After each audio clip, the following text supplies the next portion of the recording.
Hi, good evening, everyone. This is going to be a little different tonight because it is just me running the show here.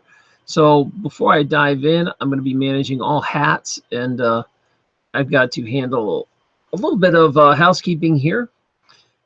But what I wanted to talk about before we really get deep into it is I was going to um, not even do a show tonight. I usually skip Tuesday nights and go. I didn't want to do two shows a week where I was doing a Tuesday and a Thursday and a Tuesday and a Thursday because it gets exhausting and it's just me. So I try to alternate and I do a Tuesday night, which is kind of a reference to an older show I was starting called Tearing It Up Tuesday. Before I went the Mandela Effect direction, I was trying to make just like a fun live chat. I used to I've got a history of doing podcasting where me and depending on what kind of podcast I was mainly on like libertarian podcasts, but I would usually just be a guest host. I've been on a couple podcasts as the lead host. They've never really been the guy that makes all the buttons work and run. I just kind of showed up and did commentary. So I have some experience, but this is the first time I've really kind of like run my own show, and it's fun.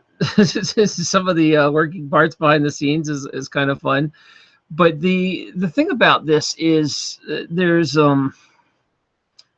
sometimes it gets taxing when it's only one guy. So I don't like to do every Tuesday because I get burned out on it.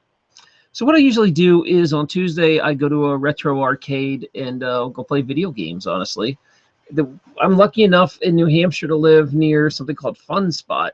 And Fun Spot, you'll hear me talk about all the time, is this huge retro arcade. And the the thing about the arcade is it's also a museum. So it has like 600 antique video games at any one time. Everything from 1970 to 1988. And games that man you hadn't seen in 30 years are sitting in there. And not only that, you can play them for a quarter still. It's crazy. So I go there and it's kind of like my unwind. Every 2 weeks I go there and I usually stay and play some bingo, which supports the museum. So they use the money raised from bingo to pay for these old video games and the maintenance and the upkeep. Just the electricity's got to be insane. Like we go in the middle of the winter and that video arcade is burning hot because of all the video games. It's really interesting. They don't even use heat. They just let the games keep everything cranked out. So I wasn't going to do a show this Tuesday. I was going to go enjoy myself and chill out. But then what happened was a blizzard hit. So right now I'm in a full-blown, they call them nor'easters up here. I've been dealing with snow all morning, and the winds are pretty crazy. So if I go out for any reason, it's probably the storm. So if I just vanish, that's going to be it. I've been yeah, I know everybody's commenting about my shaggy hair. Well, what happened is I went out and I'm shoveling snow, and I haven't really, there's a difference between like shoveling 2 or 3 inches and shoveling 6 and 7 inches at a time. So I'm shoveling and it's getting really heavy. And I used to be a lot stronger, I guess, and in better shape. And it just got really taxing. I'm sitting here pushing this snow and pushing this snow, and I'm getting so hot that I'm basically like in a t-shirt with a hat off, and the snow just lands on my hair, just like this is what it looks like after it got wet and snowed out. It got all weighed down. So yeah, I pretty much just came right out of the snow, and that's why I'm all sweatshirted out and stuff. It's I'm not used to it because what happened is, Kate goes to work, so I have to shovel while she's gone, and then I had to shovel again before she got here. So shovel twice today, and it's just brutal, man. I'm just not as youngin' as I want, and I'm like thinking, man, I would do anything if somebody came by with like a plow or a snowblower, or I'm sitting here thinking, come on, universe, help me out.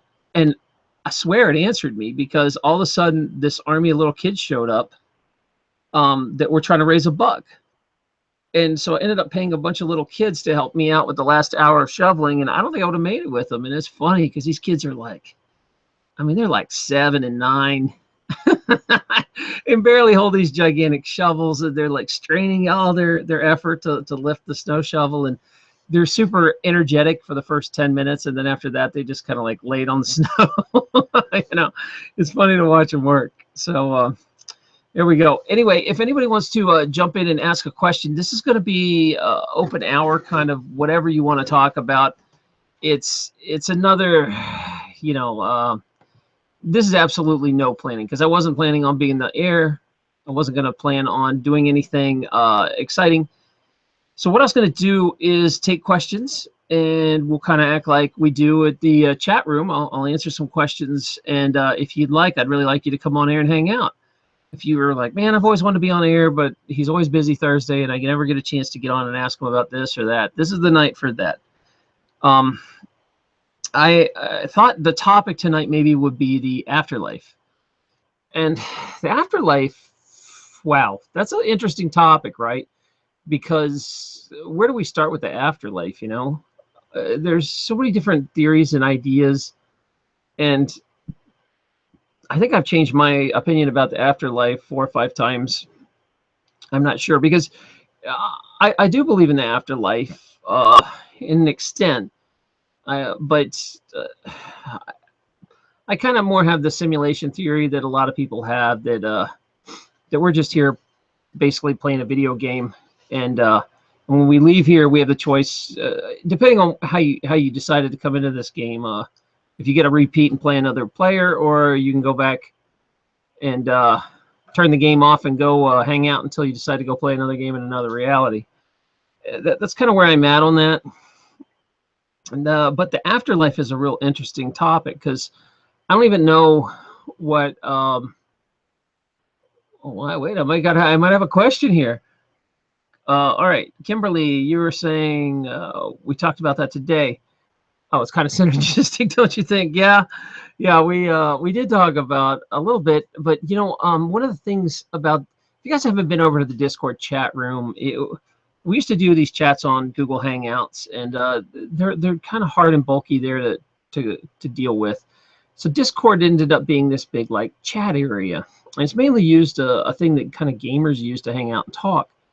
Well, we decided to start doing chats over there, and sometimes we have these just awesome conversations, and I feel terrible that it's like a one-time thing. They just go off into, the Ethereum, it just disappears. And these brilliant conversations between people that show up and interact, and wonderful stories. And I was like, man, I wish I could recreate this and have this on air. And so I like some of the things we did talk about in Discord. I'll probably bring up the same topics, because I think they're wonderful topics. And it's crazy. Unfortunately, it's one of these things that I wish everybody could jump in and hear some of these. I mean, I don't know how else to say it. The Discord is pretty crazy. There's a lot of cool topics over there. And one of them, I guess, we were talking about was the afterlife, I'm sure.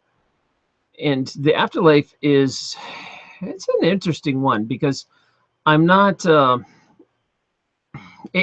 can you say without either upsetting someone that doesn't agree with you, or really, we're kind of like guessing a lot. Now, I find it interesting that through thousands of years that so many people have had near-death experiences and had kind of the same sensation. And scientists will come in and say, well, that's just the sensation of dying. These chemicals in your brain are causing you to see a white light, and as your neurons die off, that's what happens. And so everybody kind of has this same sensation when they have a near-death experience. But the near-death experience people are really interesting to me, because when I was a kid, I knew this guy who flipped a racing boat. And they had this thing back in the 70s called rubber duckies. They were like really, really high-speed boat races. And it was one of these things that they were going so fast, if you hit like a 1-foot wave, the whole thing would just like flip over and blow up. These races were so insane. I don't think they do them anymore, because they're so dangerous. And they they had this guy, and one of my friends, his dad basically blew up in one of these boats and died for a while, and had a near death experience, and he came back, and it really did change him. He was not the same after that. So I don't know if you guys have seen that in the chat room. And some of you, it seems to be a popular topic about near-death experiences. If you guys have near-death experiences, want to come on and talk about it, I'd love to hear about it, because I do feel it's a glimpse to the afterlife, that you do leave this meat suit and go out of it for a while, and get a glimpse of what's on the other side. Now, there are some different theories on this, and I've changed my mind a few times because what feels right. And one of the things I think is, some people say, hey, you go right to heaven if you've been good, or you go to hell or purgatory. And some people say you go to like a holding place where you decide if you want to come back in and come back into this life. Like if you look at like the Tibetan Book of the Dead, it's one of the oldest things ever written on the afterlife.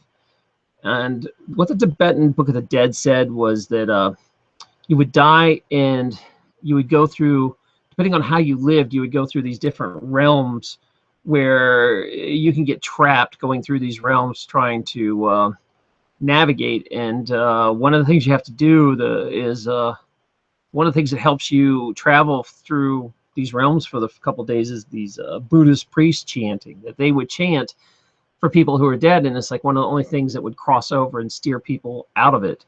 And then they would go, this is kind of the weird part, but you would eventually get to a place, if you pass those tests, where you didn't get sucked into, you forget you're dead, and you just kind of stay there and hang out.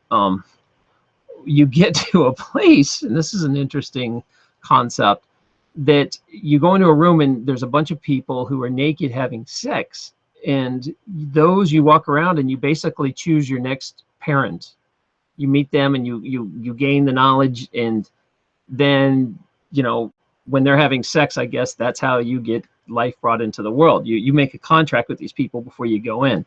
Now, this book is something like 4,000 or 5,000 years old, the Tibetan Book of the Dead, and it's kind of interesting to think, wow, okay, that's where did that come from? Why would they think that? And then it's funny that they have the experience of the tunnel of light, that it's a womb, you're coming out of going into the next life. And some people think, so I don't know what I feel about that one, but I do feel that's a kind of interesting reincarnation story. I kind of relate a lot of stuff to video games. I feel like if this is a simulated reality and we are here to just learn and experience and gain knowledge, it would be like if we were all playing a game and the game ended and I died first, and I'm waiting for my friend to die in the game, and I'm waiting for another couple friends to die in the game, and then all of a sudden everybody's dead and we're all sitting around the lobby still talking. We're not playing a game, we haven't turned off the game, we're somewhere in between. We're like in a holding area of a lobby, which if any of you guys game, you know what I'm talking about. You come out and then you decide, okay, what kind of game do we want to play next? Should we compete? Should we work together? Should we do cooperative? Should we turn up the difficulty? Should we turn down the difficulty? Do we want it harder on ourselves so we make more experience points? And it's kind of like, it's kind of like, that's how I feel, that there's this theory that you go to kind of like a holding place. I think Dolores Cannon talked a little about this, that you wait until your other friends arrive and loved ones arrive at this place, and then you guys decide roles again and decide how to come back in. I have talked too much, and I'm waiting for some questions here. Joey Scott is talking about 21 grams. That's another strange topic. Do you guys know about 21 grams? The 21 grams is, I can't remember the name of the guy's name who did this. And if you guys know in the chat, there was a study, I think it was back in like the 20s or 30s, where some guy was trying to prove there was a soul. So he measured the body before it died and right after it died. And as somebody died, it changed 21 grams. So they thought, well, the body, because sometimes when I've experienced people dying, I've been in the room with people who have died, and sometimes they release things like liquids or body stuff. But what happened is he made a giant scale that included everything. So the body would die, and then at the moment of death, it would change just 21 grams. And they were like, why? What weighs 21 grams? Like, is the air in the lungs have weight of 21 grams? Like, why is this changing? And they never could figure it out. So they thought that, well, maybe there's some sort of soul essence that actually carries some sort of matter weight here, and you lose 21 grams. It's pretty interesting. Joey Scott said it only kind of worked with people. It didn't work with animals when he tried it. They don't know, because the science community was like, well, it has to be some sort of fluids or air, but I don't think air weighs that much in you. That's a lot of weight, 21 grams. They never could figure it out, and to this day, I think it's still, here it is, Dr. McDougall, is that his name? Yeah, he was. He eventually got people to agree to let them die in front of him for like scientific study and weigh them before and after death. And so I don't know. I thought that was pretty interesting. Let's see. I do, guys. Remember, I am taking anyone that wants to jump in and talk. Okay, so I've got a question from Ferb, and he says, I don't think he wants to come on live, but could you please ask the group if they've experienced an odd lowering in resonance? And I wish you were kind of in the chat, Ferb, to explain that a little bit better. Could you ask the group about an odd lowering in resonance? So what does that mean? Do you mean the Schumann resonance has gone back down? Is it gone up? I haven't paid attention to it in a while. I don't know where that's at right now. A group, you guys want to answer this? I'll read back and forth what people say. What is a question on that? I just think that probably, I don't know. I do feel like something's majorly changing, because me and Kate get these things called, like, we just call them gravity waves. It's almost like you're having a mini drug trip in the middle of the day, and you don't know why or how. I kind of equate the experience is if you aren't used to heights and you go up into the mountains really quickly, or if you ride an elevator and then you get out and you're a little lightheaded and dizzy and you're like, whoa, what's going on? It almost feels that way. And we kind of coined them gravity waves, for a better term. It's like I'll be staring at my keyboard and it'll warp in and out. Or I'll be staring at the TV and it'll warp in and out like I'm having a little mini drug trip. And I feel that something's going on with the frequency or this reality matrix, or there's a glitch, something, because we both feel them at the same time. Like I can be in one room and be like, "Do you feel that?" She'll be like, "Oh yeah, I feel that." And I'll even be online at Discord, and in a few minutes later, someone will be like, "Yeah, I feel that now." It's weird. It's like it's a shockwave across this reality. It doesn't all hit at the same time. It's like a rolling shockwave. Let's see. Question. Thank you, David. Can you inquire about ringing of the ears? Okay, this is a couple different things, because back when I was really in practice, one of the most common things I got was headaches and tinnitus. A lot of people go to chiropractors who have ringing in the ears. If you didn't know that, chiropractors are really good with migraine headaches and ringing of the ears. And it used to blow me away that I'd have patients come in that had migraines for like 30 years, every day of their life. And they're like, well, my doctor said a chiropractor couldn't help, so I can't go. I'm a special case. And it's like, what? Lay down here. Let me look at your neck. And so you'd adjust them, and they'd have relief for the first time in 30 years. Like their migraines would go away, or their tinnitus would get better. And it blew me away, because it was something which we consider kind of everyday gravy as a chiropractor was an upper cervical subluxation. And what happens is at the very, very top bone of the spine, let me explain this. It's kind of like the spine kind of looks, it's made of a bunch of nerves, and the thickest part is at the top, and it kind of goes down and spreads out like a horse tail, a cauda equina. Is the very bottom is what they call it. So the nerves kind of spread out and get thinner and thinner. So the mass of the brainstem and the spinal cord are at the very top bone of the neck, the atlas and axis and the occipital atlanto junction. So it takes an enormous amount of stress.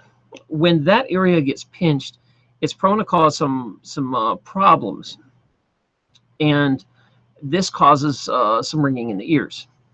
Now, I need to say this first because I'm not trying to pitch you on chiropractic, but you got to understand that I've got a lot of experience dealing with ringing in the ears. What happens is, right across the transverse processes of the atlas bone is something called the eustachian tube that runs right across it. So the eustachian tube's right next to it, and the eustachian tube goes from your ear to your throat. And it's kind of what it does, it uses to regulate pressure. So this is why people bring kids with chronic ear infections to chiropractors. Like, you know, my kid, I don't want to get tubes in his ear. He's constantly getting ear infections. What do I do? What do I do? Well, eventually they always wind up at a chiropractor because we've got a pretty good track record with this. What happens is when the atlas bone spins out of place and gets jammed, it can pinch the eustachian tube so it won't drain. It's kind of like having a toilet that can't flush. It just constantly backs up with bacteria, and it just never gets better. It's this chronic ear infection that goes on forever. So chiropractors realign it, and the tube opens, and the ear drains, and it works right. Well, that draining and pressure, and sometimes the upper cervical pressure can cause a ringing of the ears. That being said, the ringing of the ears is an interesting phenomenon because I have seen it experienced when people get stressed out, and if they have bad upper cervical necks, it will just exacerbate that area, and there'll be more inflammation, and these people will get worse ringing of the ears, and it's purely subluxation based. And then there's people that don't have subluxation that have ringing of the ears or nerve damage, or ringing of the ears can happen because you got nerve damage to your ears, or it can happen for other reasons, but a real common one is just your neck's out of place up top. Then what happens is, I don't know if the shock of the Mandela effect is like, it's very stressful to some people when they first come in, because you guys have kind of been with it a while, and you maybe have forgotten that first week or two of stress that you're like, okay, reality's not real anymore. This is totally disturbing. I don't know what's going on. And it's very upsetting to people. And that raised amount of stress can really irritate that and make your ears ring. That being said, I think also that the frequency of the Earth's changing. And if I remember right, the audible frequency starts around 20 hertz. And so that means when the Schulman resonance gets over 20 hertz, there's probably some people sensitive enough to hear it. That I think right now the Schumann resonance is somewhere around like 30 to 36. So it is in an audible frequency for some people. And I'm wondering if they're the ones that are so sensitive that it's coming across like a tinnitus or ringing in the ears. It's my best guess on that. I don't know what people would say. I see some people talking now about the first 5 days, where it was really, really stressful. I think it's just tough because it's one of those things where you get completely stressed out about dealing with this. I mean, it's upsetting. It's like, I can't think of a bigger thing to be dropped in your lap of, hey, guess what? Reality is really not real because it can change like this. We're either in a different reality or someone's screwing with this reality. But it completely shatters this perception we grew up with that everything's normal and what we see is what we see, because it's obviously not. So I hope that answered that question. I'd like to move on to another question, unless you have more information on that. He said, oh, someone said, Master Richie said, I thought it was the radiation making my ears ring. You mean like the Fukushima radiation kind of thing? I guess it's possible. You know, any sort of noise damage can do that. Radiation definitely could damage some, you know, hairs in your ear. Honestly, I'm not sure. So, I'm going to sit here and try to, let's see if there's another question here. Dr. Tarrin, haven't they used some sort of different light spectrum to photograph a mass leaving the body right after death? Can't remember where I was reading this, just wondering if anybody knew about this. I've heard that too, that they were trying to, I believe it might have been like the same guy that did the 21 grams, the McDougal. I feel like someone was trying to take pictures at the moment of death to see if a soul was leaving. Now, that's possible. I if someone knows better on this, I appreciate that. Canadian guy says, here it goes right back to my hair. Doctor, how do you keep your hair so bouncy? Yeah, look at it bounce. This is called snow. I treated it with snow today. You should have seen me. I look like a like when your dog comes in with the snow, or your cat. He's just matted with snow. It's pretty funny. Everybody wants to talk about my dang hair. Come on now. I've been too many years now. All right, let's see. In regard to anatomy changes, can you see any pros and cons versus the old anatomy design? Yeah, Bits of Reality Panther wants to know, is there any pros or cons in the old anatomy compared to the new anatomy? Now, I did a story based on the anatomy, and again, it wasn't like something I came up with. It was something that people just kept asking me over and over. You're a doctor of the spine, you know, what's the spine done? And so I kind of watched some of the videos out there, made sure I didn't forget everything, compiled some videos together, their information. Then I added a bunch of my own new stuff that I was like, okay, here's the stuff I found no one's talking about. And if you haven't seen that video is out there and exists. But I'm very clear to say this, that there was two different times I learned anatomy.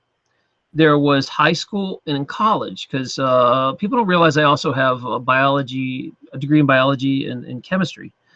And so I spent a lot of college classes working on anatomy in the body too. And I went to a college where we actually worked on a cadaver, 2 different semesters, I think. So I had the old experience. The cadaver kind of matched the old reality in college, and that was in, I guess, about 95, 96. And then when I went to chiropractic school in 97, it had changed. There was a shift for me. So I can't say now, like as a doctor, the stuff I learned in chiropractic school matches this reality. It's not any different. But there was a time where when I was a kid and in high school and even parts of college, the anatomy was different. And some people are like, well, maybe you just had cruddy textbooks back then, or maybe we all didn't really understand anatomy. And it's like, you know, we've had a couple hundred years to figure out anatomy. I think I would have had the basics, right? You know, I kind of know what the spine looked like, but there are certain things like I just didn't pay attention to, because when you're at a college level anatomy class, you're not really paying that much attention to the foramens in the face. And so everybody's like, hey, there's all these new holes in the face. Did you know anything? And to me, they kind of always have been there, but to be fair, I can't say they were there or not there back in, you know, when I was in grade school. But they were always there in chiropractic school and after. So the foramens, they didn't change for me, unfortunately. Now the holes do look a little bigger than I remember, the foramens. I don't remember them being that big, but that's just probably, you know, the picture I saw. I wish, because I'm the guy that would have tell you, you know, hey, there was a big change if I saw one. So no, it's not like I worked on patients and all of a sudden their bones were different from my reality. My education matches what's today. It's just I have this memory, like a lot of other people, that anatomy used to be different. The question of, do you think that it's upgraded? I don't know, because some of these changes don't make any sense to me. Like, it seems like the liver's bigger, so that I would say is, we live in such a toxic filled chemical world that a bigger liver sounds like a great idea. And I guess because it's bigger, that means they have to move everything else around. So in that sense, I think it's an upgrade. Protecting the eye socket seems like an upgrade, that you don't die as easy, if you get hit in the eye. Those kind of seem like upgrades to me, but the skeleton looks weaker. It doesn't look as big or strong. It looks lighter, maybe. So I don't know if that's necessarily that great. And the organs seem really crammed. They don't seem like they have enough room. So I wish I could answer that question better, but that's about all I got on that. Melanie, I ask a question. What do you think is causing the scary machinery trumpeting sounds that are being heard globally? Mel, that's kind of new to me. I didn't know they were called trumpeting sounds or machinery. I've heard of people talking about the deep hum and the booms, the sonic booms that have been going off, but people have been talking about that a long time. And I think some of that is, there's all this underground construction that I basically knew someone that told me that they used to work in the base under the Colorado airport. There's like a huge city underground. There's basically huge cities that the military has underground that really aren't that much of a secret. People don't talk about them, but it's not hard to find them and the information about them. So I think a lot of the sonic booms and the earth shakes and stuff was probably when they were building that stuff. There's an interesting video where there's a guy saying that, the government kind of funds Walmart, and that they were kind of using Walmart's as they're building like an underground tunnel to move military equipment back and forth under Walmart to Walmart to Walmart up and down the East Coast and across the country. And it sounded like conspiracy, but then they got like videos where they're talking to the truckers and they're like, yeah, man, we go in these underground tunnels. So I was like, okay, well, so I think a lot of the booms and stuff back in the day were people building underground facilities and tunnels. As far as trumpeting sounds, I'm not sure what that is, Mel. I wish you'd give me a little more information on that in the questions. The low hum, I think, is probably actually the frequency of the earth. Like I was talking about, the earth is changing frequency, and some people are very sensitive to hearing. I think that's what it could be. People always talk about HARP, that they're doing weather experiments that can screw with frequencies. That could be too, but I don't know if I give them enough credit to hear it globally. I think that has to be like a full earth phenomena. Question. Okay, here we go. Can you expand on what this Mandela effect means to you and your outlook to try and remain as positive as one can during this transition? Jeez. Okay. That's it. Is the wow. All right. So the Mandela effect, and I've talked about this a bunch on the show. This kind of goes with any sort of thing that happens out there that really shakes your reality. Is, to me, it was scary at first, but then now it's freeing to think that, okay, if this is just a simulated reality, that if they can move continents and change body parts and change flip-flop popular culture at will, either someone can hijack this simulation and hack it and play with it, or that this reality is just, it's merging into another reality. It's multiple realities.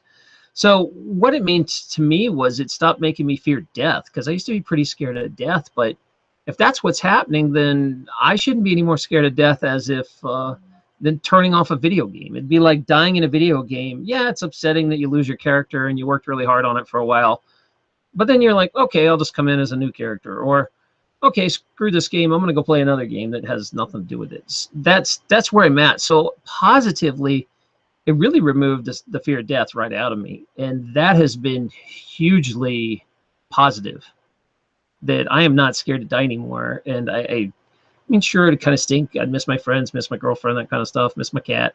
But there's a whole other beautiful world outside of here that I can pretty much create my own reality and go where I want. And that stuff I'm not scared of.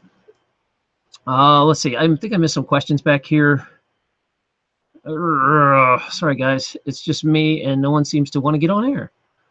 So I feel really weird. Like, this is a one-sided conversation. I expected people to jump right in and be like, "Hey, come on in." What did I miss? A question here. Okay, if you saw a question go by, I'm not seeing. Can't read all these at the same time here. By the way, if you guys don't know, I'm a really slow reader, and I've struggled with dyslexia my whole life. So if I kill your question, that's it. So it's one of these things that, and this always, I'm going to beat this like over and over, beat this drum. And I had this talk in the chat. Is there's all this terrible, evil, cabal stuff in the world. And as you go down the conspiracy rabbit hole, it gets more and more obsessive. I had one person email me, and I get a lot of emails from people personally, and I try to answer each one, but sometimes it takes me a few days. And one of them was this lady saying, I really like the positive output of the show, but I just can't stop going down the rabbit hole. I have to find out the truth. There's like this urge that I have to know everything about the truth. And I get it. I like to know the truth too, but I don't really need to know everything about it. And I know that sounds strange to people, but I don't want to spend 20, 30 years of my life researching 9/11 or researching the moon landing or researching whatever, because I know enough already to know that I don't trust any of the stories I'm being told about anything. I've never, I don't think the government's ever told the truth about anything. You're always going to get some sort of slanted or politically correct side or revisionist history. So I don't believe any of that stuff. I think to focus such a massive amount of energy on something that is dark it keeps you in a place of fear, and it paralyzes you and cripples you, where you can take that route with the Mandela effect. We can say, man, the forces that be are screwing with us, and they just want to tease us that they can change reality at will, and we're already probably dead, and they're just playing with our consciousness. There's all these things, but those are such powerless places that even if they're true, I don't want to live there. I don't want that reality anyway. So there's this hunt for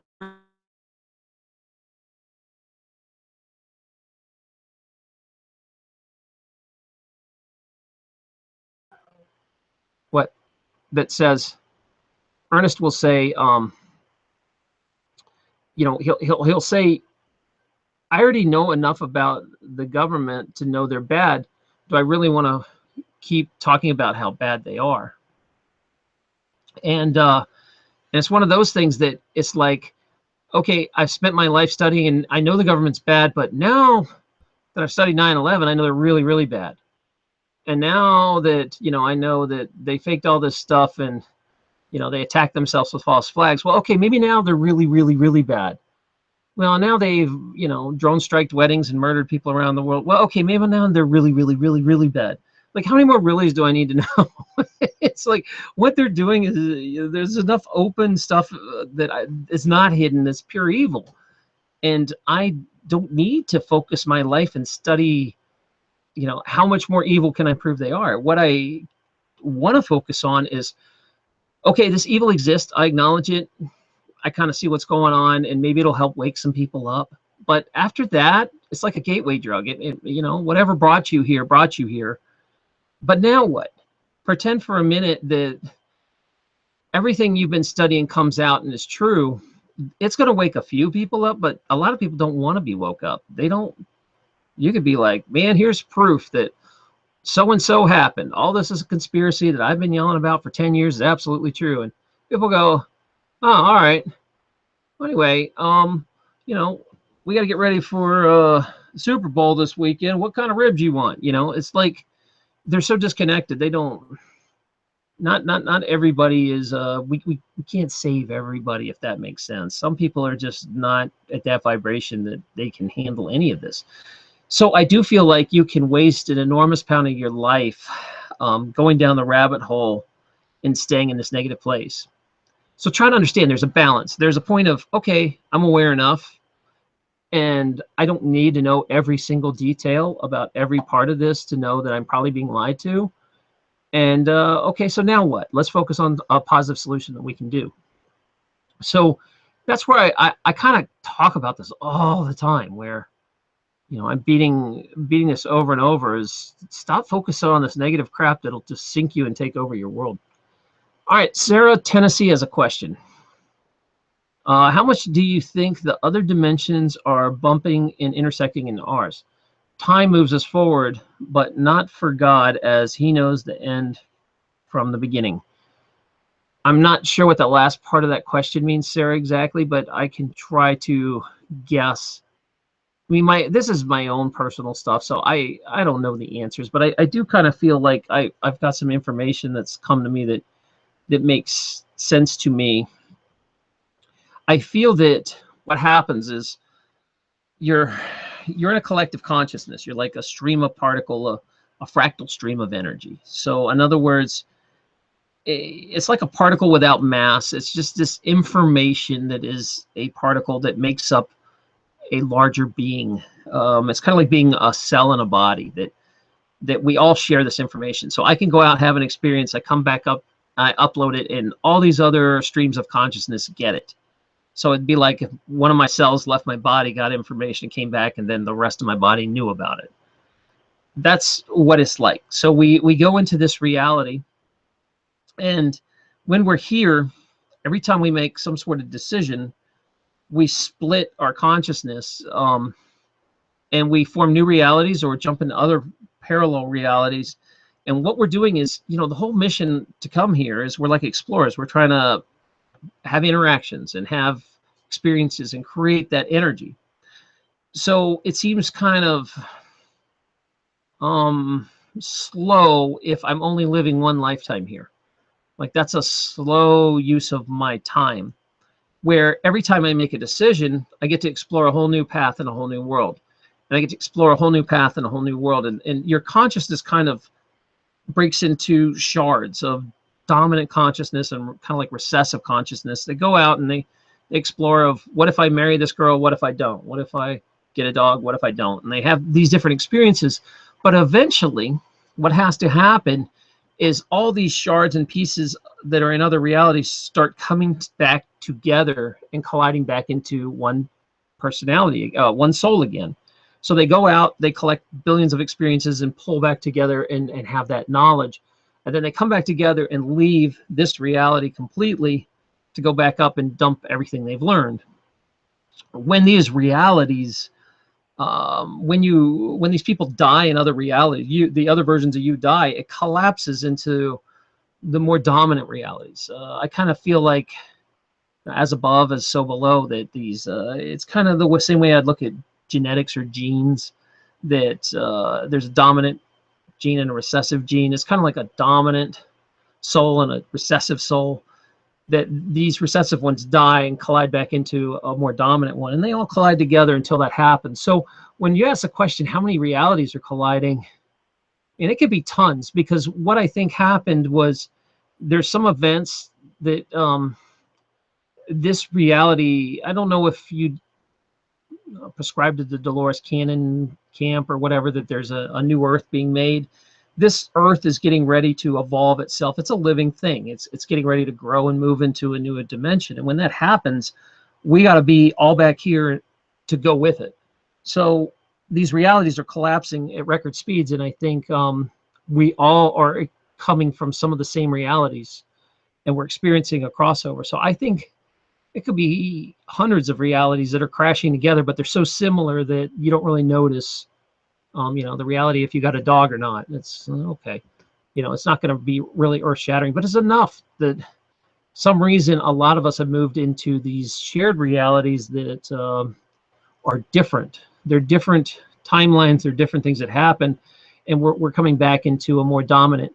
And for some reason, I guess because the Earth is getting ready to move and vibrate out of here, that there's a call out to these shards of souls out there, that they're collapsing at record speeds, and we are noticing it together, that our realities are shifting back together before we hop on the next ride out of here. That's kind of my best guess on why that's happening. I don't know, but that's my best guess.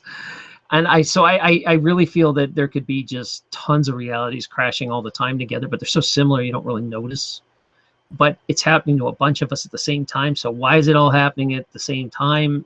Is there a mass extinction going on in other realities that they're coming over? We're coming over from those, or I don't know. But we're all returning back to the same launching point, I think.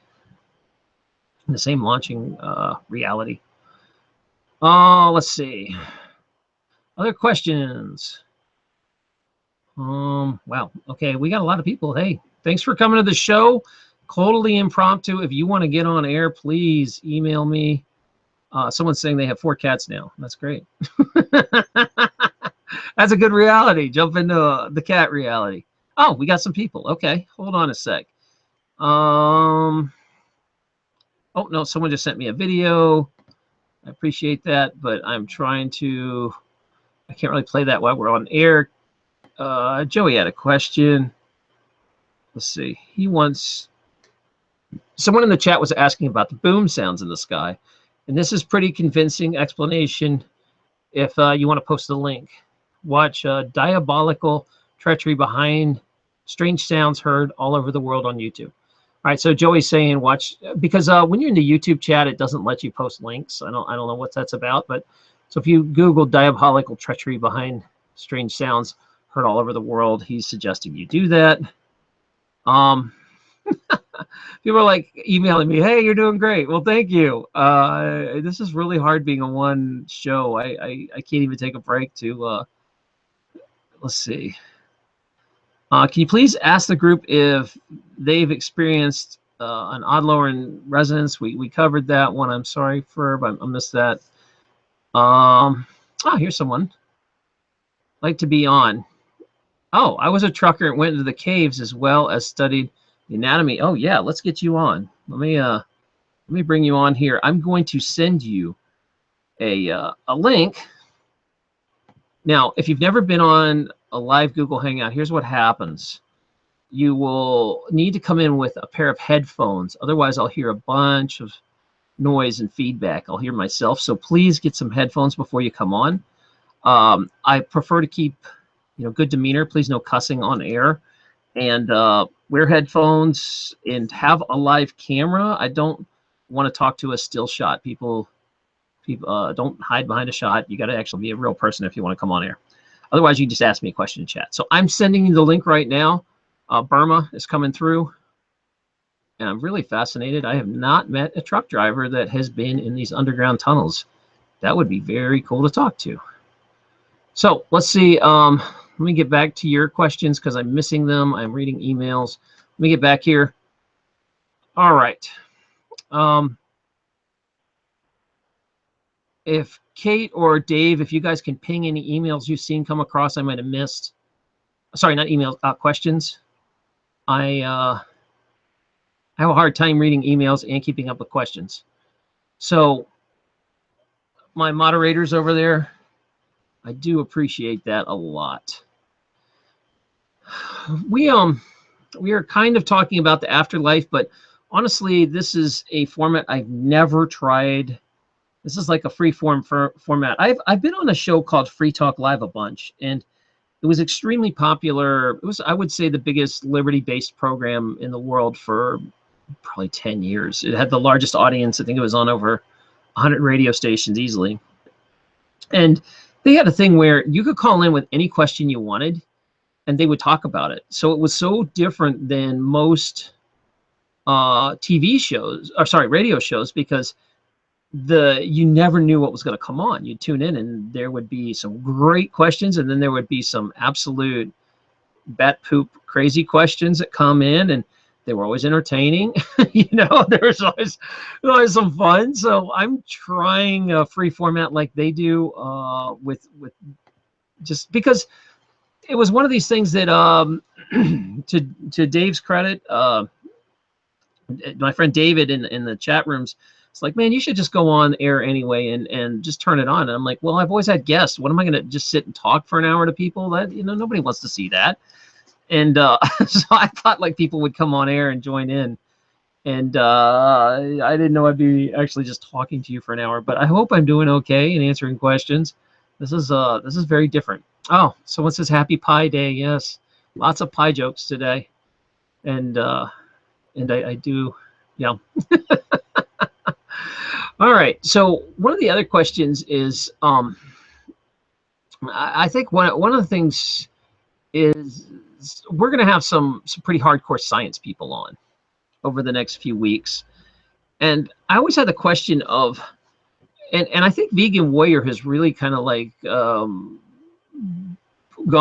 taken this and run, is how much can you really trust science?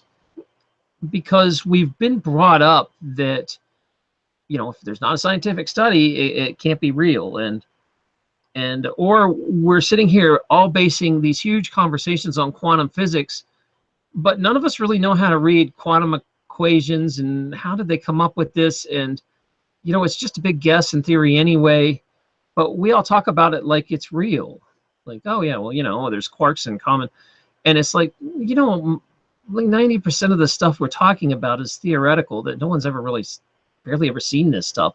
So we forget that science sometimes is the stuff we accept as everyday truth is a bunch of theories and guesses that we've just accepted as everyday truth. And we argue about these nuances in other people's ideas. I honestly have no idea how they came up with some of the quantum theory stuff, or how they come up with even postulating, you know, simple gravity equations. I don't know these things, so I have to take faith that smarter people than I know this. But that's a dangerous gamble, because then you're basing a lot of assumptions on other people's work and other people's experiences and other people's knowledge instead of yourself. So we can sit here and be arguing about all kinds of things that aren't real, you know. Oh, we have someone on air here. Okay, hi. Can you hear me? Burma? You are muted out. So go ahead, and there's a little mute button in Google Hangouts. You might want to unmute that, or it could actually be your microphone itself. So when you figure that out, I'll come back to you and just say hello when you think you got it. So we have someone. I'm very excited to talk to Burma. You got a cool house too. All right. So that's kind of one of the questions, because you'll hear me say it all the time. We'll sit here and argue about all this really deep science stuff, and I'll say, you know, all the stuff that happened 50 years ago, science, if you ask a scientist, they'll be like, oh, well, you know, throw out all those old theories. There was 50 years ago. That's like the dark ages of science. And I'm wondering 50 years from now if people are going to be like laughing at these ideas we're talking about. Like, oh, quantum physics, man, that's caveman stuff. That's not real. You know, you had such a crude understanding. Now, it's the best we have, and we're trying to figure out this world, and we take our best guesses. But I don't like putting this huge faith of, yeah, you know, we know these answers, and these smart dudes know all the answers, because in 50 years, we're going to look back and laugh at this stuff. It's not, I don't, I think science is important because it's the best we have. And, you know, I've got a big science background. Like I said, I got degrees in biology and chemistry, and I get it. And I understand science and the scientific method, and it's the best choice we have. But people put like a religious zealous on these things, that this stuff's real, and just because it's popular doesn't mean that these ideas are necessarily right or real, you know. So I always go back to what is real to you, what feels real, what resonates to you. If some of these scientific explanations make you kind of go, okay, that pieces this together, and that kind of pieces that together, great, and it helped. But other than that, you know, I don't know. I don't know what to say, because I feel like the stuff that that I experience spiritually is a lot more real to me than my science mind, and that's weird because I was raised a science guy. Oh wait, I don't know what's going on with Burma. Burma, are you back? Did you figure out your microphone? Can you hear me now? Yeah, I can hear you now. All right. I had my phone one in there, so it wasn't working correctly.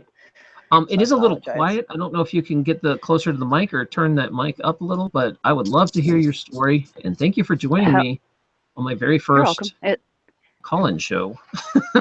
I'm a little nervous, so I don't usually do the live things. I type, but that's about it. All right, so Burma, if you tell us a little about what I guess it was one of the topics I brought up earlier, that yeah, these underground bases really exist, and there's these underground tunnels, and there's all this other government that exists that people don't know about. And you're saying you're a truck driver and that you have some experience in this. So the floor Yeah, is I, yours. I did. I did that for about 10 years, and Kansas was weird. I mean, we took non-perishable foods into these caves that you could fit two trucks next to each other in these caves. That's how big they are. And they wouldn't let you basically go anywhere. They made you stay in your truck, but you won't. And I talked to other guys as well, and they said the same thing. They said there's tons of stuff going in, nothing coming out. And these tunnels went for a long time. So back that many years ago, I thought it was odd, but nowadays I think it's even off the charts. You know, yeah, Yeah, I if they don't know. had tunnels like that back in the day, what do you think they've made by now underground? And a lot of people, I mean, I know someone I really trusted that worked in an underground military facility, and it's like science fiction down there, the stuff they have. Yeah, it's like I said, non-perishable foods. I mean, think why would they be taking non-perishable foods and not any loads coming out of there? Like that just to me didn't make any sense. I'm like, what are they preparing for? And this you're going back now, probably probably 8 or 9 years now since that happened. Since I did that. Now I'm a massage therapist. Went to school for a couple years for that. So yeah, and the Mandela effect is crazy. That's all I got to say. And not in a bad way. Just like when you start having that stuff happen to you, you're starting to question your own reality, and then that just goes off the charts for people. You know what I mean? Especially for me. And then I started just recently having actually clients of mine asking me about the Mandela effect, and I was like, whoa, like Really? you They kind of just yeah. asked you out of You, the blue, like, hey, have you heard about yeah, this? just asked me out of the blue, and I just looked at him like, oh yeah, I could talk to you about that, but it's you you know how it is. You're a chiropractor, right? So I'm a massage therapist who works for a Yeah. chiropractor, and you try to keep that professional line there to some degree because you don't want people thinking, this girl that's working on me is crazy. You know what Right. I I mean? mean, Some people might. I'm with you because basically when I just started to start talking about this, I decided I couldn't practice in the public anymore because there'd be a million people just, like, I can't imagine my patients coming on and being like, my chiropractor says my anatomy's different and he's crazy. It's like a trigger I pulled that I know I can't really go back to treating patients because unless I worked on the Mandela community, they're the only people that would trust me. Everybody else Wouldn't would that be think awesome? I'm crazy. Yeah. I get it. I mean, if I heard myself talk, I'd be like, man, that's crazy. But Yeah, but it's so real if to they me. It's much more real than all the BS I was fed to believe. These are the Mandela effect is a wonderful experience in that sense, but it is very hard because I get emails from other doctors that are like, yeah, you're absolutely right about the Mandela effect, but I can't talk about this. It's political, so it's career suicide. So, um, I get yeah. it. I'm sure some of your patients, you make small talk, and it's cool that they're bringing it up. So, maybe there is a time now where some patients will trust you more if you talk to them about it. Yeah, I think it depends on if they're actually awake or not. There are some that I have that meditate and they do that and they research things, and then other ones are just day to day. They live the day to day life and do those things that way. So I have to say that I was kind of blown away. This is something that I noticed. I don't know if you've noticed this as well as your chiropractic care, that I have people that come to me and it seems like in one day I'm working on, 5 people, say, right, back to back. And in that day, I will neck's hurting every person. Or the next day it might be their lower back. But why would it be that they're in succession, like 5 of them with neck problems? All 5 of them have neck problems. I think maybe, like I said in the beginning of the show, that they were there and now they're exacerbated by the stress of what's going on. I think the our body runs for as long as I've ever remember at 7.83, you know, at the Schulman resonance, and all of a sudden it's triple. So it's Yeah. got to be creating massive stress on our bodies as we adapt. And I assume that life is going to adapt to the frequency of the planet and change with it, or it's just going to disappear. Yeah. And I think some humans like us that are trying to adapt with it feel a lot of stress and sick and very upsetting and emotional, you know, and tinnitus. And there's just this wave of weird health problems that's going on in the Mandela community. And I that's my best guess on what it would be is, you know, our bodies are trying to adapt to this new frequency, and they either got to change or that's it.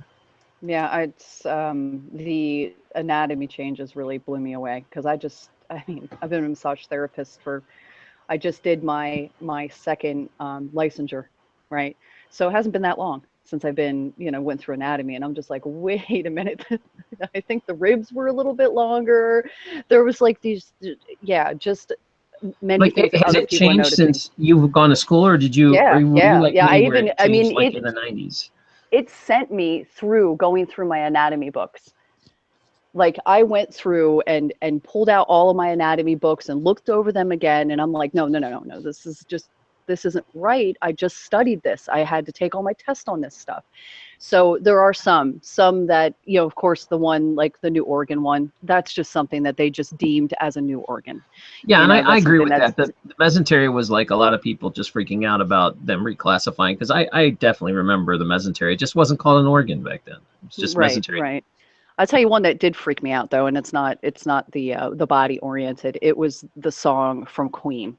And I own that CD, and it's in my car, and I've listened to it. My parents were big Queen fans, so I remember being in a Mustang years ago, listening to Queen. And so these songs are ones that I'm a huge music person. So when that I went out to my car, I'm like, okay, I'm gonna check this one out. So I went out to my car, I popped in the Queen CD, and it gets to the end of the song, and I'm like, what?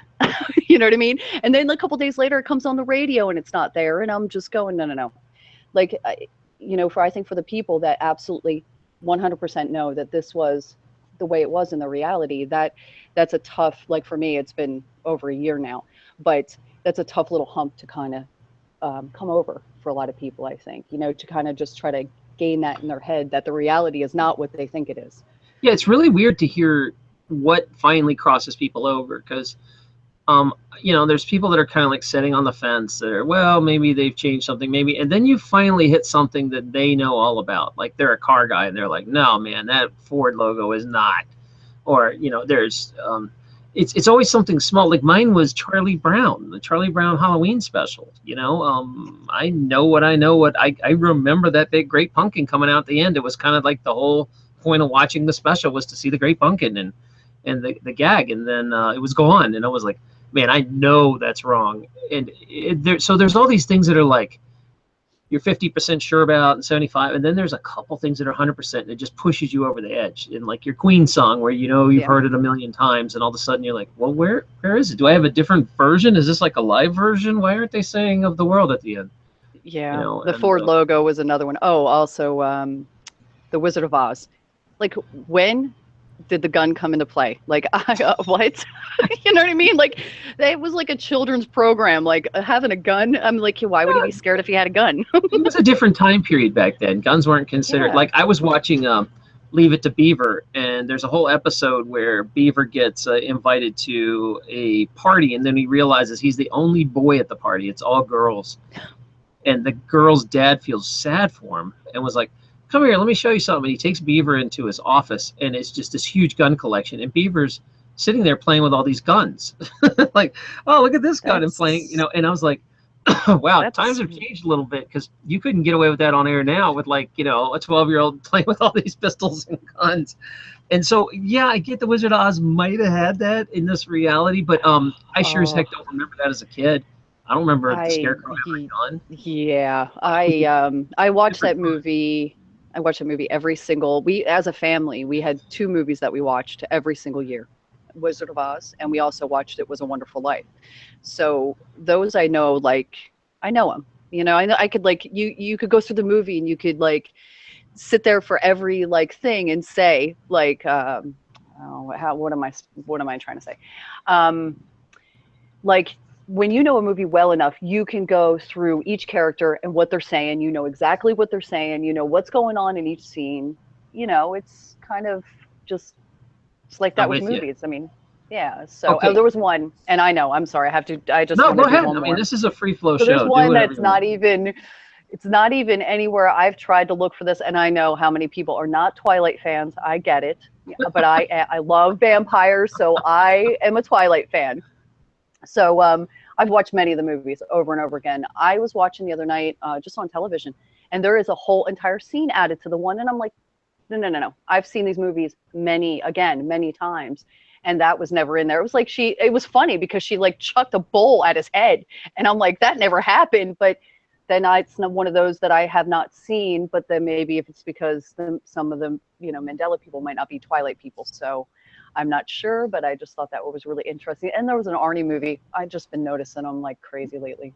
Yeah, and I mean, I think I would be more scared about going to the public, letting them know that I'm a Twilight fan than a Mandela fan.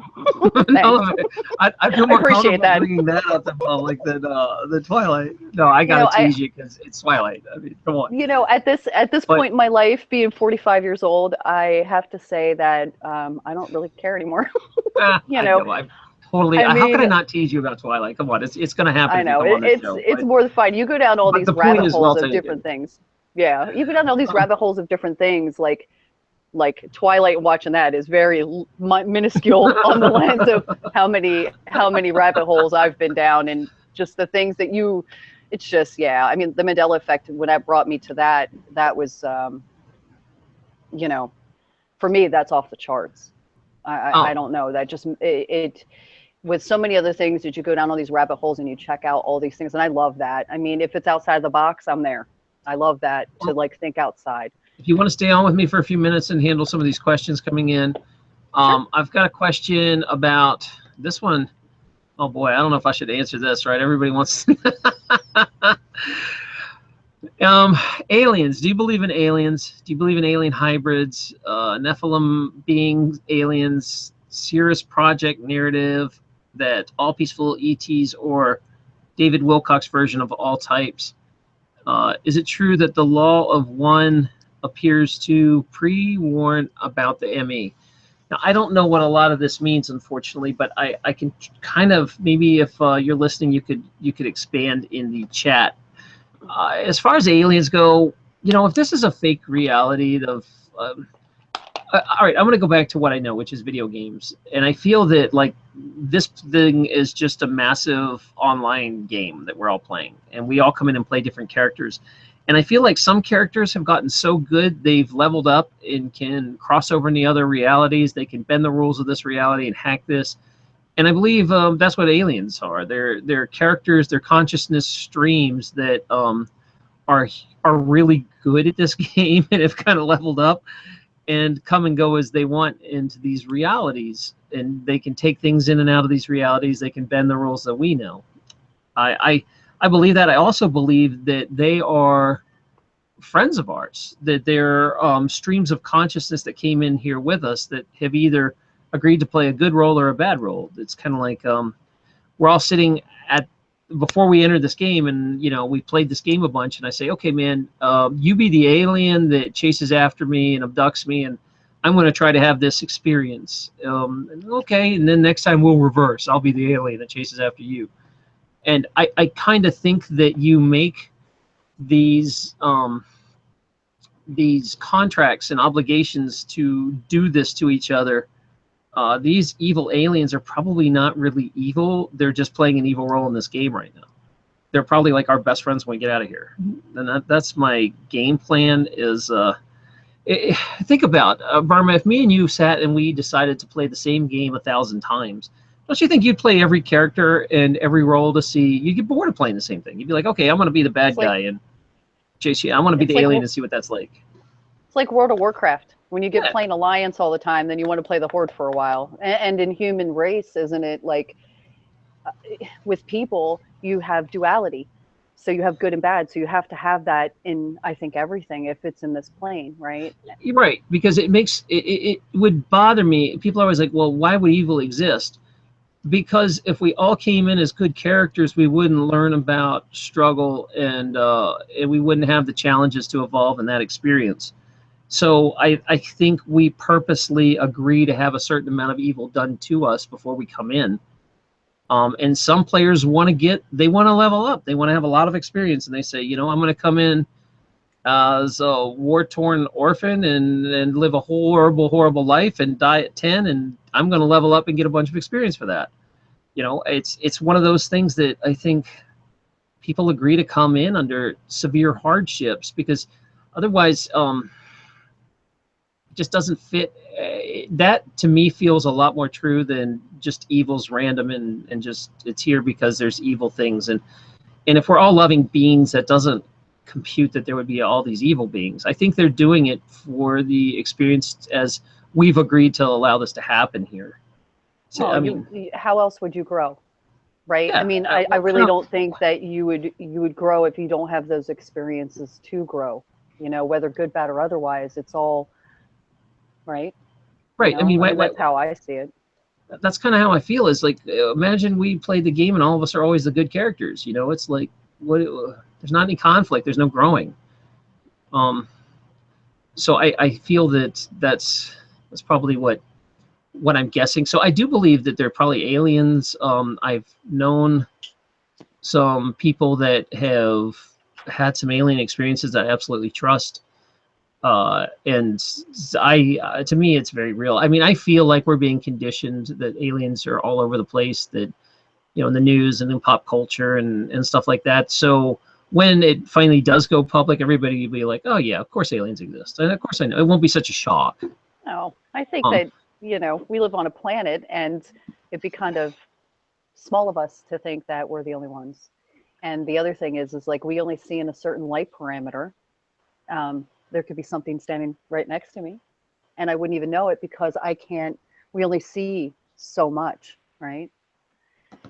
I want to mention, people in the chat room, that I am just finding some of your old questions. I'm having some flyby because I'm doing this by myself. I'm reading emails and bouncing back to questions. So if I missed a question and you're like, why isn't he answering it? Put it again and kind of like highlight it. Hey, question. And hopefully David or Kate will highlight it for me. And if you guys highlight it enough, I'll eventually find it. And let's see, another question that came in the email.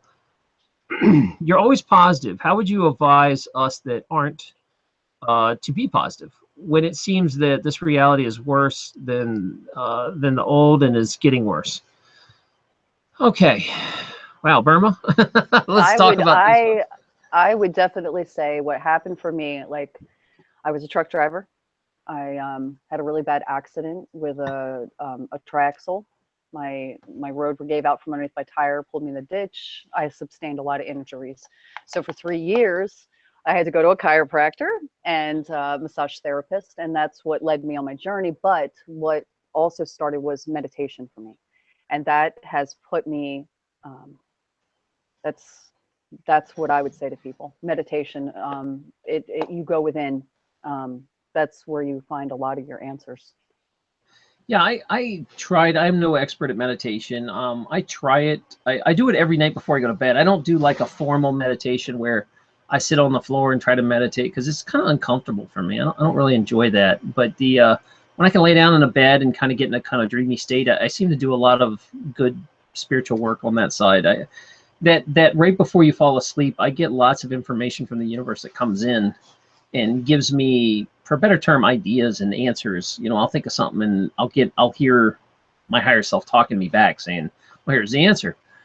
And that helped a lot. It gave me a lot of pieces. But as far as staying positive, I went through different stages of my life. I was super positive as a young person, always fun, always life of the party kind of guy. And then for a good 10 years, I lost my way, and I started hanging out with more negative people. And instead of me making them more positive, I became more negative. And before I kind of knew it, I was just in a pool of negativeness. And it was very tough, because when you're going through it, you don't realize it's happening. It's like the frog being boiled in water, that you're around, maybe you date or you get a new circle of friends of someone that always goes negative, and it will sink you because you have to constantly stay grounded and push back just as hard to be positive. A lot of my advice is, it's going to be hard to say and it's going to be disruptive, but cut the negative people out of your life, man. And that's going to be hard because sometimes that's your wife, sometimes that's your parents, sometimes that's someone who's really close to you, but just refuse to talk about anything negative with them. And you will find out all of a sudden you don't have anything to talk about. Just be like, I'm not going to talk about this subject. I'm not going to talk about this subject. And the simple answer for me was, whenever a choice came up of going positive or negative, I would always push to the positive. And over a couple months, my life got a lot better. But the problem was the positive choices were always the harder ones and the more uncomfortable ones. Like, do I tell this person what I'm really going through? Or do I tell this person, how I really feel? And do I tackle this? Or it's way easier just to ignore it and hope it goes away, and ignore it and hope it goes away. And I started actively pushing towards the positive, and it gets better and better. But it's a travel. The first year you do it, it's going to be very hard, and it's going to be kind of brutal to get out of those patterns of being a negative person. There's going to be a lot of backlash from your friends that, the crabs in the bucket want to pull you back down and keep you one of them. And you will find out that you need new friends. You will just go to Discord, hang out, meet some new people in the community that are trying to be positive too, and just start spending your time with positive people. So if you're negative and you're stuck in that loop, start small. Pick one positive choice you can do and go for it, no matter what the consequence. And then the next choice that comes up, you choose it again. And every 3 or 4 choices you go positive, and maybe once in a while you slip and you go back into your old habits of negative. And then 3 or 4 positive, you slip and go into negative. It's hard to be perfect with this, but what will happen is your life will quickly transform when you start focusing on making the positive choice, no matter how difficult. And just frankly, don't hang out with those people, man.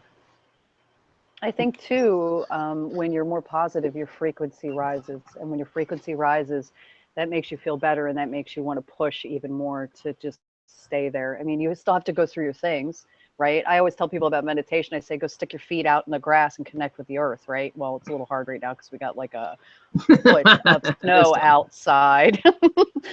I'm in Pennsylvania, so it's not very nice out there right now. But I mean, you do what you can. If you only do like a couple of minutes, that's more than you did before. And that helps you to kind of, I always tell people to live in the now.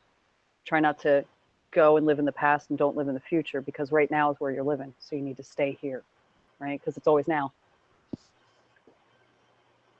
I'm with you on that. So I'm trying to read some questions here, some more, because I'm checking my emails. It's a little easier for me to catch those questions. It's difficult in chat. Question everything asks, given you're familiar with anatomy and you're familiar with the new holes in the skull, 2 on the chin, 2 under the eyes, 2 on the brow ridge, regarding frequency altercation, from what I understand, not everyone can hear it.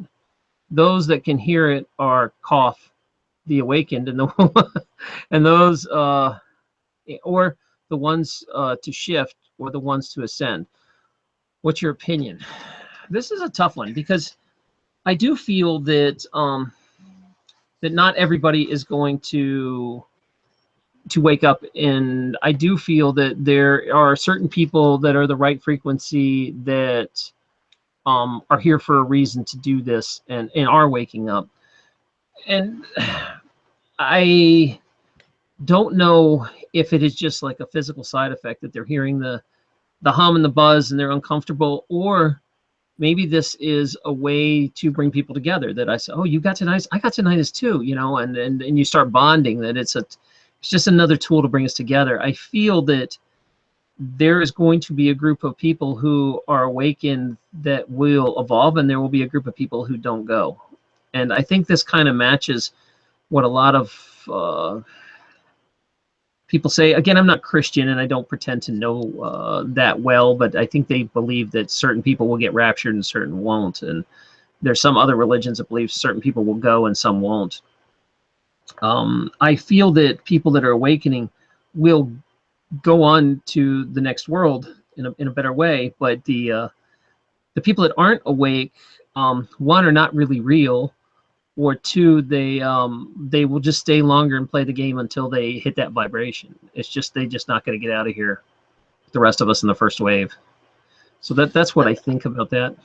Yeah. I do experience that that ringing, and I had never had any problem with my ears before that. And also I'm in another group that we hear a lot of people coming on and saying the same thing. The frequencies change too. They're not the same. You know what I mean? The pitches will change. Yeah, I think we're going through that. Like I said, I think a lot of it is the Earth is actually evolving. I'm one of these people that believe everything has a spirit. You know, your house plant has a spirit. The rocks have their own energy and spirit. The Earth itself is a living being that has its own spirit. And just like anything else, it evolves. And it's evolving right now. It's becoming something else. It's growing. It's going to its next vibrational home. And because of that, it's going to cause a lot of disruption, man. You're going to have a choice to adapt to it and go with it, or just get left behind in this old dimension. It'll be like it's kind of what basically like Dolores Cannon says, that you're going to stay with what you created. I feel that there's going to be a lot of people left behind that will just keep playing this old reality until they get moved to some other game. They'll die and then they'll wake up in some other game where they got to learn karma somewhere else. Dolores Cannon was awesome. I loved her when I started studying her. I dig a lot what she has to say. She, out of most people, she gave me a lot of pieces I was missing. Like, I got a lot of information from the universe, and I had some experiences where I'm like, I got a lot of pieces, but I was missing a bunch. And Dolores Cannon filled in a lot of pieces for me that make sense to me. So I do believe a lot of what she has to say, and it's a very positive outlook. I'd rather focus on that. Even if I'm wrong, I'd still rather focus on a positive outlook and be wrong than be right and living in terror and fear. Have you noticed that she, like, I just studied Dolores Cannon years ago. So at that time, I don't think that for myself, it really connected with me. It did on some levels, but on some levels it didn't. Nowadays, though, you go back and it's like she's speaking of it now. Yeah, of everybody waking up, and I kind of feel like, and she's not the only one, because really I feel like Dolores Cannon is kind of a rehash of a lot of old religions. There's a lot of Hindu text that describes what she's talking about. There's, it's like Hinduism 101 and some other stuff. So I'm going to read another question from Ask Lucid, which just Gabrielle. She's been on the show a bunch of times. If she wants to come on, Gabby, if you're listening, feel free to jump on. But your phone's always needing to be charged. It always dies on our show. She's always like, my phone's dying. I'm gonna buy her, like, for Christmas, I'm gonna buy her a really long cord so she can actually sit and do this. If you have a patient ask you if you believed there was afterlife, death, prior to the Mandela effect, what would you have said, or how would you have handled it as per as per her now in present time? Also, have you personally experienced a near-death experience or something close to that in this world? Let's say a true outer body experience or an astral projection. If you answer my question on air, I would just say thank you for sharing your experiences. I'm also in the horrible weather in the East Coast, so stay warm and safe. By the way, if you're just tuning in, I'm in a total blizzard right now, so if the feed goes bad or it freezes or something, that's what's going on. If I just disappear, I will come back if I still have power. So, okay, I have a patient who's asked me if I believe in life after death. Now, this is two different worlds, Gabby, because there is, just like a lot of people, when I was really practicing, I was really in it about, building a practice and making money at the time. You go in to be a doctor. Like, I enjoyed the helping aspect for sure, but I also had to run a business. So when you have that much on the line, where I was like in a small country town, pretty much Southern Baptist, they wouldn't tolerate ideas like this. So I never talked about anything that if a patient asked me confidentially and was like, hey, what do you think about life after death? I'd be like, oh, yeah, it's definitely going down. But I would never openly go about it because it would have destroyed my practice and my living and my way to make a living.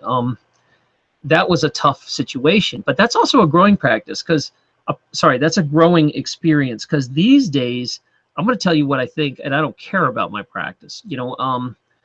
You get to a point where you stop living in fear. I lived a very fear-based practice. What if I talk about this? I can't talk about this. I got to be Mr. Good Guy in practice. I got to pretend I like NASCAR or whatever it is. So they're two different lifetimes, as a professional. And a lot of you guys know what I'm talking about. There's a professional you and there's a real you. And I have gotten to the point in life where I just don't care about trying to be a professional anymore. I mean, look at me. I'm like a mess talking to you online.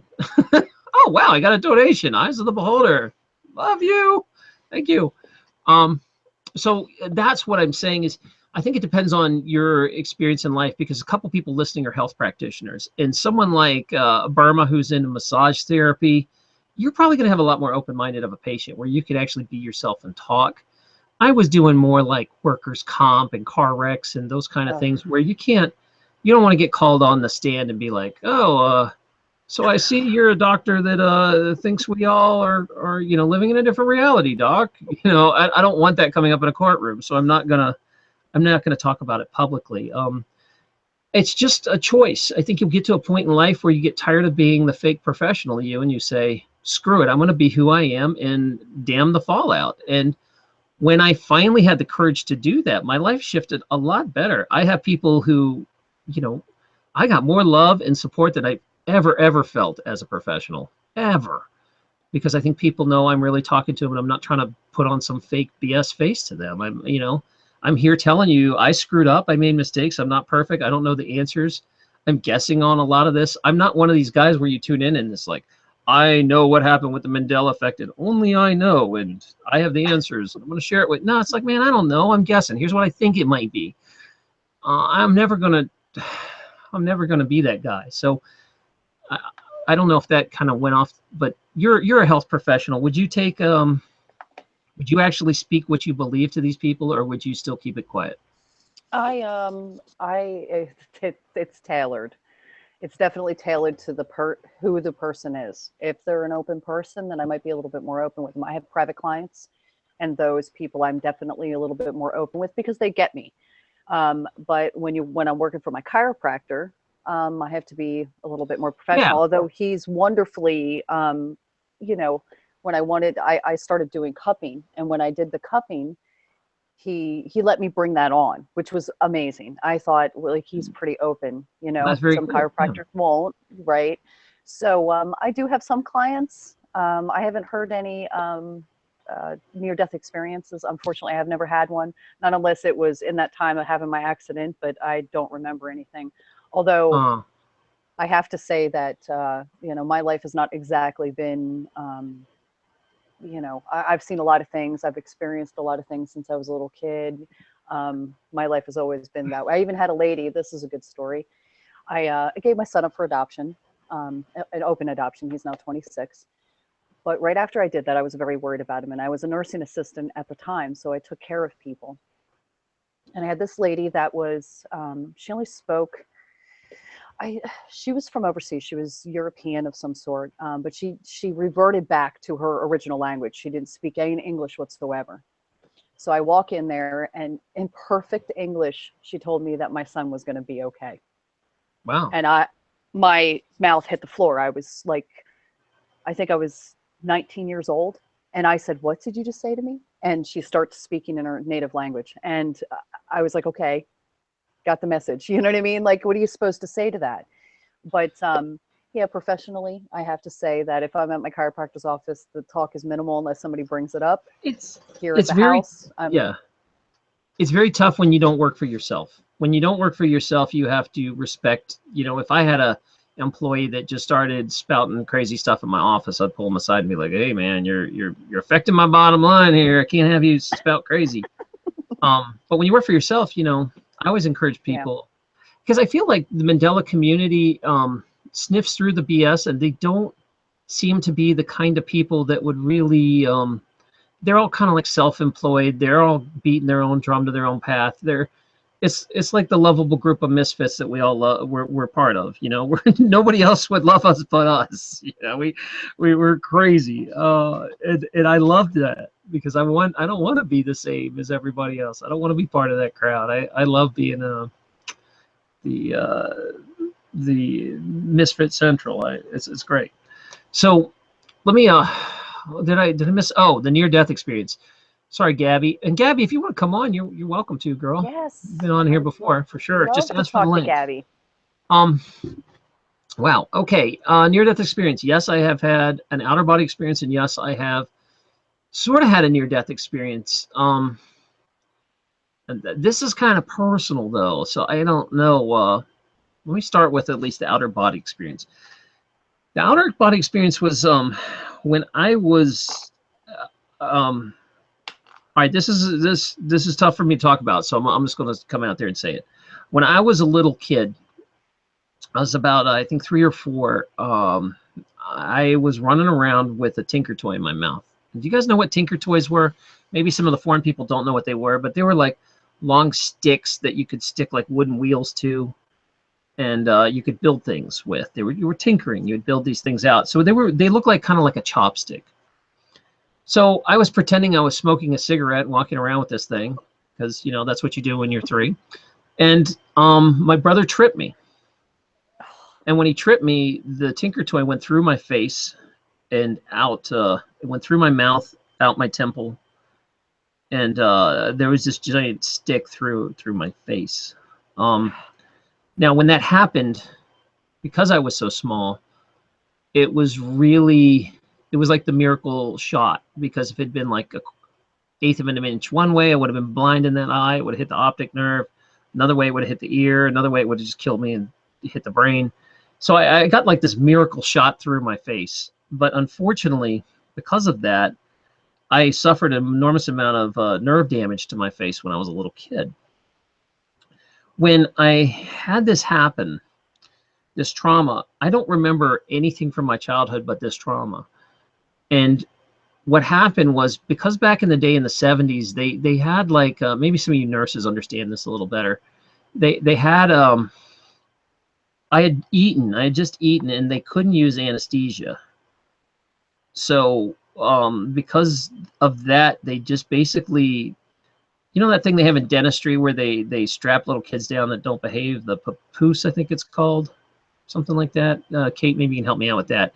They put me in a straitjacket and tied me into one of these things and strapped my head down, and they operated without anesthesia. So they went into my face and pulled this stuff out.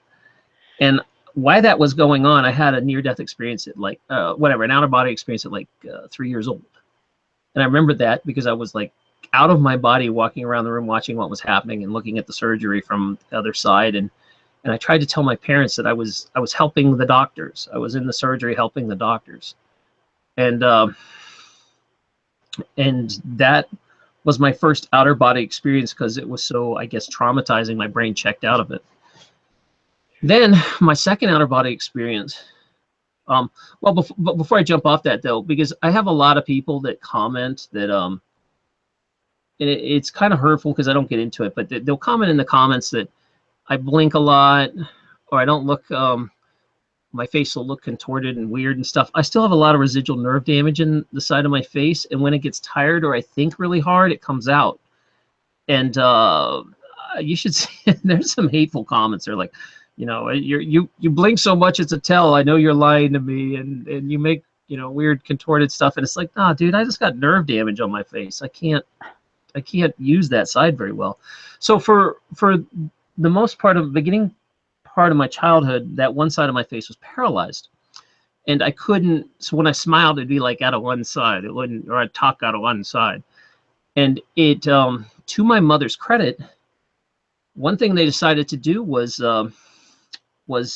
to rebuild this nerve, because I was still young enough I could kind of like reroute it. And the one thing that they did was stick him in band. And so what they did is I started playing like brass instruments. And what happens is when you blow on these mouthpieces, it takes an enormous amount of strength and coordination of these muscles that got damaged.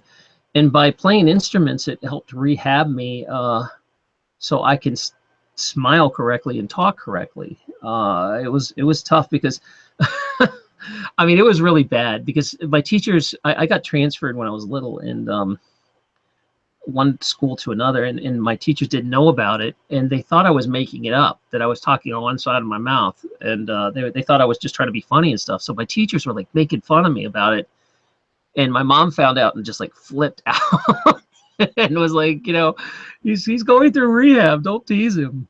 It was really tough. And to this day, there's still some residual nerve damage. It just doesn't work that well. You'll see it when I smile. Sometimes one side will be a lot more than the other, or my eye will droop when I think or I get too tired. So I still fight with that. And that was my first outer body experience. The second one, I don't know why I told you guys that, but I just decided to. The second one is I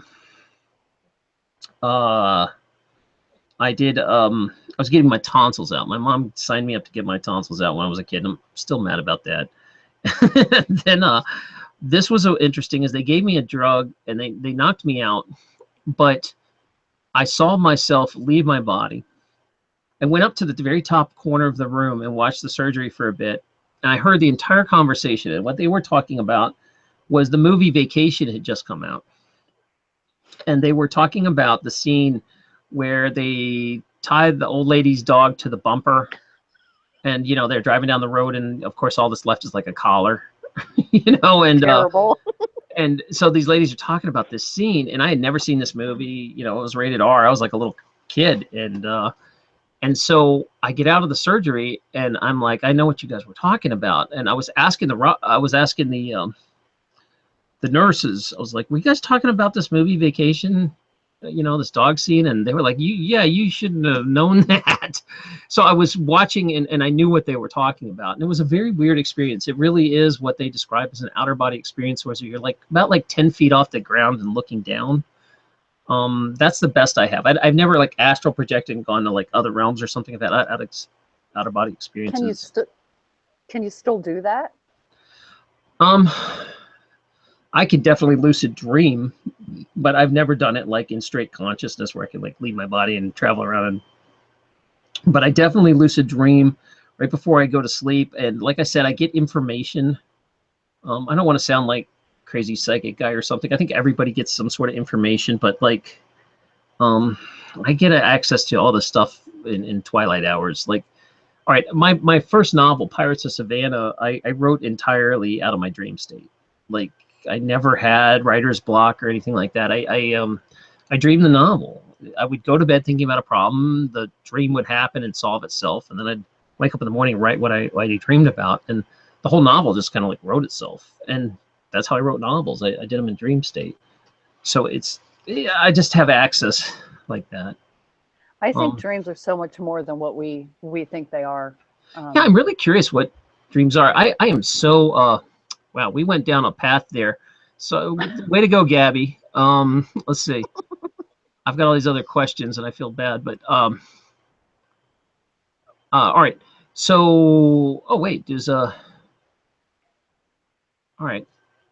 So that's wow, we got into my personal stuff there. I'm trying to read these questions, but I'm trying to sort through them. So some of these aren't really questions. They're just like, hey, lots of love at you, and that's cool. So let's see if Elvis has a question for me. Any more talk about the possibility that people who see ME are the ones saved by the rapture during the end days? See, I wish Elvis, like I said, I'm not Christian, but I really respect a lot of what End Time says, and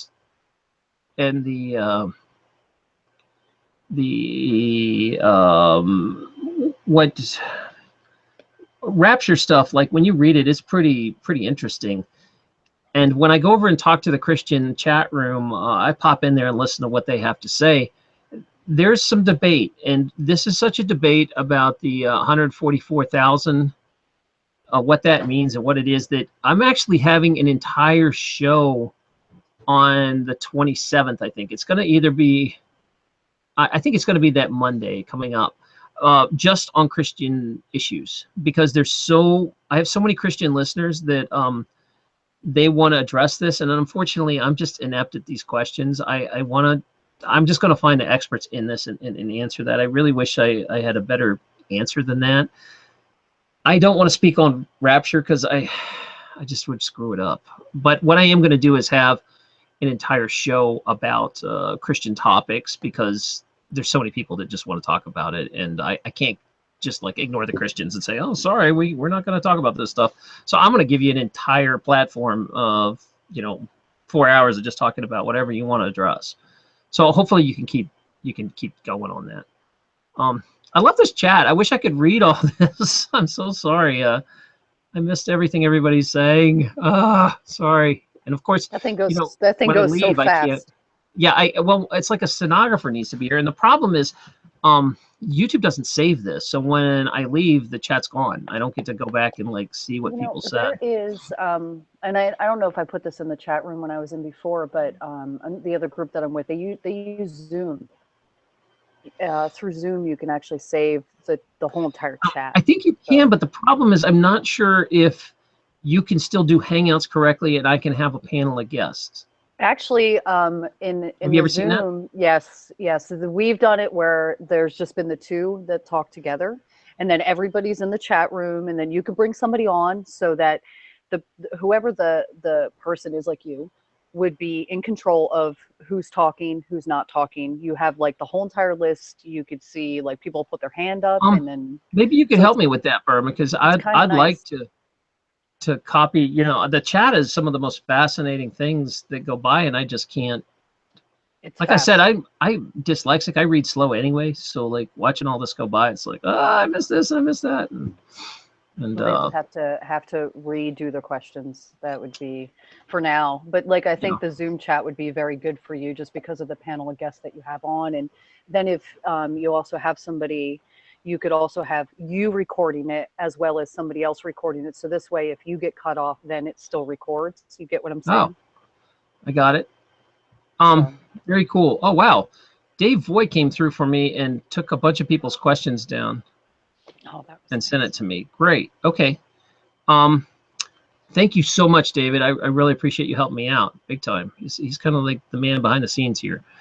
Craig Hellman, how many people here wear glasses experiencing ME feel like their glasses bug their vision more and more? Okay, so Craig wants to know if people who wear glasses feel like their eyesight's changing or it's bugging them more and more. I'd like to hear back from the chat. What do you guys think? And I'm just waiting for answers. So I'm going to put that out there. So people are wearing glasses. What'd you say? Have you? I said mine's getting worse, but I think it's only because I'm 45. So I mean, that's hard. Is like, of course, it's good. Everybody who has glasses eventually gets worse. I don't know anyone that it doesn't get worse eventually. But he's saying since the Mandela effect, is it like, oh man, my glasses don't work anymore? I've noticed in the last like 6 months that my eyes are definitely getting worse. Like, and it's not like I can't read. I can, like, I have this little notebook next to me. I can read everything that's on it without my glasses. But if I sit and like knitting, I'm a knitter, and or writing for too long of a period of time, my eyes will start focusing correctly. It's almost blurry vision. Right. But I don't know if that's, I mean, I can't say that for myself. I think it's related, There's a lot of people, I don't know if you're watching the chat right now, but the chat is saying a lot of people are saying, I don't know how to do that on here. Oh, there's you just open another tab and watch the YouTube channel itself and just mute it. It'll be like 10 seconds behind, but you can see what everybody's talking about in the chat room, and you can interact. I might be able to use my. Maybe I'll try to get unless you're on your phone or something. Well, no, I have my tablet, which is what I'm using, because it seems to be a little bit more. So I can probably do it on my phone. Yeah, you just go to like pull out the tablet, take a minute, go to my website and click the go to YouTube, like my channel, and then just click the live feed and you'll see. But you'll have to mute it or it'll drive you crazy. It's like 10 seconds behind. I will mute it. That's why I was doing this. I'm on to I watched enough of your videos. I understand. All Well, right. I understand that it's got to be, it's got to be frustrating when you're Hey, hearing all I really kinds of appreciate you noises. hanging out because this is hard to do alone. At least when you're talking, I get a minute to Oh. catch up, and I really appreciate you sticking around. Oh, well, no problem. I mean, I'm happy to actually be on. Okay. You try to say stuff in the chat room. Go ahead. Oh, no. Go ahead. I didn't mean to cut you off. No, it's okay. You try to say stuff in the chat room, and it's hard because it goes by so fast. So sometimes it doesn't get picked up, or you know how that goes. So Yeah. it's nice to be on. And your panel, I have to say that I love all the people that you have on. They're so different and diverse, and Yeah, I love all of of them. course sometimes it can get a little, Yeah, because that's people good. I have think different opinions, but I it's don't want to awesome. have a sounding board where I say something and there's 5 people going, yeah. I want diversity that, someone says, no, that's not how I see it. So I'd love me some vegan warrior. I love me some, everybody else. I like all sides. And so I want to let everybody say their piece. I love them. All right. Next question, Magi. What do you think about crop circles? This is a weird one. I'm no expert on crop circles by any means. I feel like 95% of them are probably fake, that they're just kids screwing around and people doing it for attention, but that still leaves the 5% that are real. Some people think they're messages. Some people think they're just like other beings coming in from dimensions, because a lot of people, what I noticed is they say orbs make them. They actually have filmed like some light orbs going around and just like burning these patterns in and then disappearing. And I believe some of these orbs that come across are either probes from another reality, maybe, or entities. I know someone personally that's had a orb experience, and they said it was it had a very conscious state, like it was real. I think that if it is an orb that's making these, then maybe someone from the other reality doesn't have the power to pull themselves all the way here, that they can just send like an essence of energy across, and that can do stuff. Who knows? Maybe it's like a Photoshop program to them that they can just draw on the grass and say, here, I'm leaving a message for everybody, and hopefully somebody sees it. Oh, okay, Kate talked about it. All right. Yeah, so I wasn't going to say anything, but my girlfriend Kate, I guess since she just mentioned it, she had a very vivid orb experience, like a few feet over her, while she was camping one time. It stayed there for a long time, and she wrote an article about it. I don't know if Kate can post that in here, but it ended up being one of the largest articles ever written on it. Like, it's an insane amount of traffic went about these orbs. So that's my tie-in, is I understand that orbs create crop circles. Now, As far as aren't I've heard. aren't some of them in a geometric, like sacred geometric shapes? Yeah. I think I think that's They're cool. mandalas. Some of them mandalas. See, I can't even Mandalas, say it yeah. right anymore. It used to be the other way around. And all that. And so yeah, they are. And sacred geometry is kind of like it's kind of like other beings telling us, hey man, here's this geometric pattern. And maybe, like, think about if you're in a reality and you can't really send that much information, that there's some sort of, you can only send, it's kind of like what we did when we well, whatever, I'm not going to say we, what the government did when it sends out signals of math pulses, that they're hoping that some alien species will answer back in math. Maybe it's kind of the same thing, that they're just using sacred geometry to say, hey, we're here, send us something back. Like that movie. Have you seen the movie Arrival? I have Is not. it called The Arrival? Oh, I no spoiler alerts, but it talks about language, and it's a good movie. So is Doctor Strange. That had a lot of I had seen so much in that movie that just blew my mind, Dr. because it had Strangelove. geometric. Yeah, yeah. Yeah. What's that? There's some interesting ones for sure. Let me get this other question. I really didn't expect to be on air this long. I thought like I'd just say, hey, and there'd be like 5 people here, and we got a few, I think over 100 now that want to ask questions. Okay, yeah, I got Asked Lucid's Life Blender. If you do another Emmy poll, please ask if people have multiple death experiences. I should have died a half dozen times at least. So I've always wondered if, Emmy, if I just died already. LOL. So I think the end he means, I just wondered if, this is one theory some people have with the Mandela effect, is that there was a mass extinction event and that our consciousness got moved to this simulation that that we're all dead on the other reality, and we've come here to just keep living. So our conscious, we're like in a computer matrix, or we're in a backup Earth or something. So I think that's what he's talking about. Because if you did a poll, there's a lot of people that talk about near-death experiences on here, and I myself have had one for sure, and that was around 2013. So I get it. I would think. Let's see what the chat people. What are people saying? I will say that my accident was in 2012. 2012. Yeah. My truck accident. Yeah, which it changed everything for me.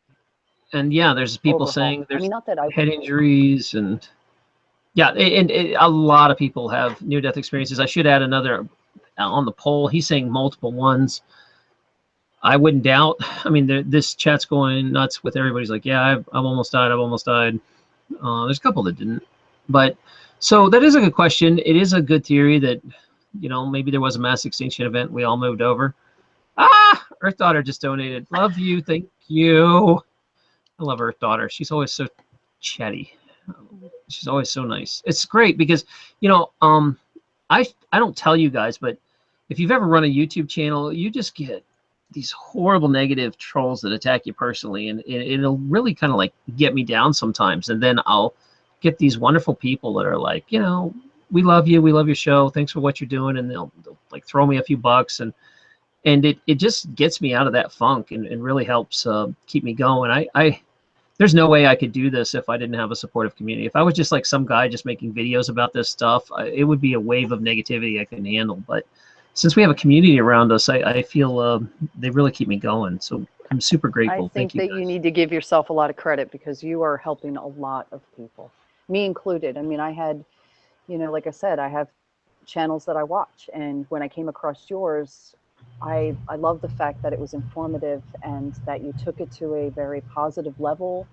And I think for people that are searching, and you're helping them, and that's huge. So don't let those other people get you. It's something I'm really working on, because I was talking about this in another show, and some people have emailed me and helped me with some advice, is that and I'm not the only one, that since this has happened, I'm over empathetic, that it's really hard for me to turn it off, and that I'm hurting. The people that say horrible things hurt my feelings as much as the people that say really good things, and I'm working at it, but it's still hard. I don't know what's wrong with people. They're behind a computer. They can say anything. You know what I mean? Yeah. Like, I get it. And trust me, I mean, you saying that makes me, because me and my girlfriend were actually going to start a channel of just discussing things. And of course I hear you saying it, and I thought, oh, I don't know if I could deal with people like saying those type of things and like process that and handle it and then move past it and be positive and bring myself back up. And yes, I also noticed that the empath thing with the Mandela effect, there seems to be a lot of people that are empathic that are experiencing that. I'm definitely one of those as well. Yeah, so imagine being like a super empath and then being attacked all day long on Facebook. I mean, on Google. On YouTube. I'm dealing with because I don't want to turn off the empathy. It's a wonderful thing. I love the love and the feelings, and I'm getting a lot better at being my true self. I think I can be who I want to be. I don't want to turn that off or stop it, but I've got to figure out how to at least suppress the other side of it, because it's just, I don't like the ups and downs. I feel like I'm like menopausal bipolar, like something. I'll have all these likes and somebody will leave me a horrible comment, and instead of studying, focusing on the real happy things, I get stuck on this negative, this one stupid negative thing will bug me. You know, maybe what you need to do then is settle in of why you're reacting to it. I don't know. Why That's is it what's that, weird. I you know used what I to mean? not. I used to not care at all, and so I think it's the change that Because that's whatever a this has trigger. done, It's a the raise in trigger. frequency has made me a lot more sensitive to stuff. I'm telling you, I feel like I mean, don't get me wrong. It's hard because I'm an empath and I touch people for a living. yeah. So, I mean, when I first started doing that, it takes time to like kind of bring your levels so that you're like this, Ah, okay. and that's hard to keep that way. Is are better than others, and sometimes it affects you more than, but you know, like wow. And then if it's, go ahead. No, I'm listening. I just your phone broke up there for a sec. Could you repeat that? Oh, oh, I was just saying that, you know, see if there's a reason why you're being triggered by it to begin with. You get what I'm saying? Like a lot of times when people react, it's a trigger for them. Why is it a trigger? And then if it's not, then you just got to kind of, I know it's hard. I know it's hard. No, and I think this is valuable because we're not the only people that are trying to deal with this right now. I think we need to talk about it. I'd really like to find a guest maybe that is like the queen of dealing with this. You know, I'm sure there's some person out there that has a YouTube show or some sort of thing about how to ground yourself better and how to not to pick up this negative junk, because I don't want it. I don't. Go hug a I tree. don't enjoy it in No, my I'm just life. joking. What'd you say? I said go hug a tree.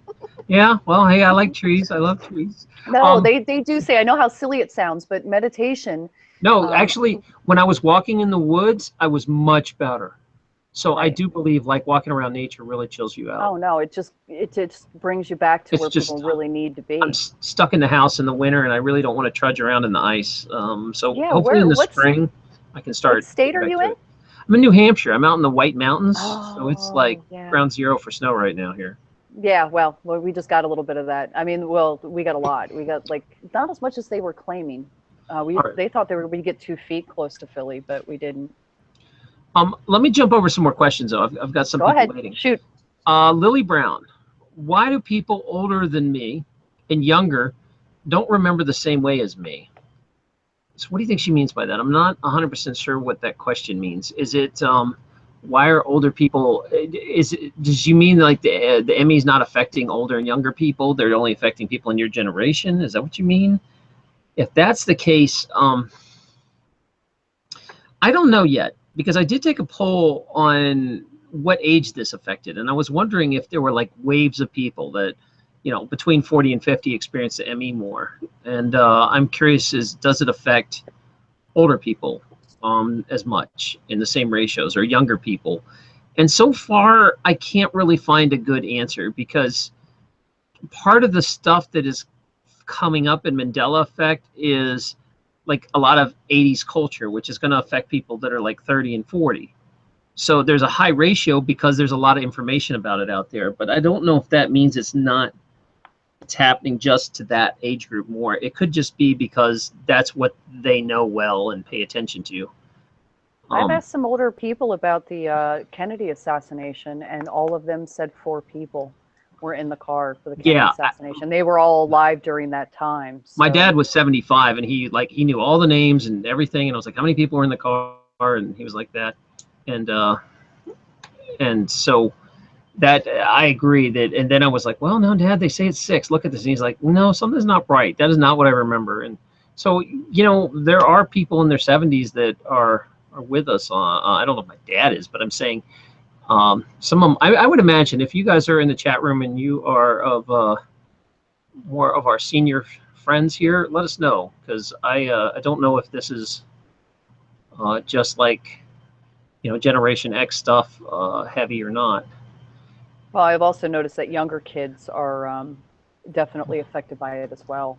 Some of the people that I know that are in their 20s are also being affected by it. But now I can't, like I said, the people that came to me, they were younger people in their 20s, and they just brought it out. 2 of them, I just couldn't even believe it. I'm still floored about that, especially being in my massage room and saying that. So yeah, I'm surprised, because like Moneybag's son comes on, and he's very intelligent for his age and way wise beyond his years. And so I can't dismiss that it is happening to younger folks too when I hear someone like that come on. He's an old soul, that kid. Yeah, he's definitely not what I was at 13. No way. Right? I was just trying to get a girlfriend. I was so, that's the age where you're obsessed with girls. Yeah. Anyway, so let me get back to these questions. And also, by the way, if you're listening, you can jump on and join the panel and ask a question. You do not have to just email it to me. I am unfortunately can't keep up with the chat, so I do have some moderators emailing me questions. Thank goodness. I'll try to jump into chat when I can, but if you're asking me a question over and over and I'm not answering it, that's why. I'm not trying to ignore you. I'm a one-man show tonight. Yeah, nor me. I can't. I tried to get on my phone, but I think our service is just a little bit wacky because of the weather. We'll try it next time. The Mike show, the Mike Dampler show. Oh, he's trying to set up his camera and headphones. Yeah, man, Mike, jump on in here. I would love it if you want to join us. That would be awesome. All right. Reality Surfer. Would you say, as observers of the effect, that we know now that things can happen lots of different ways and come to the same place or outcome?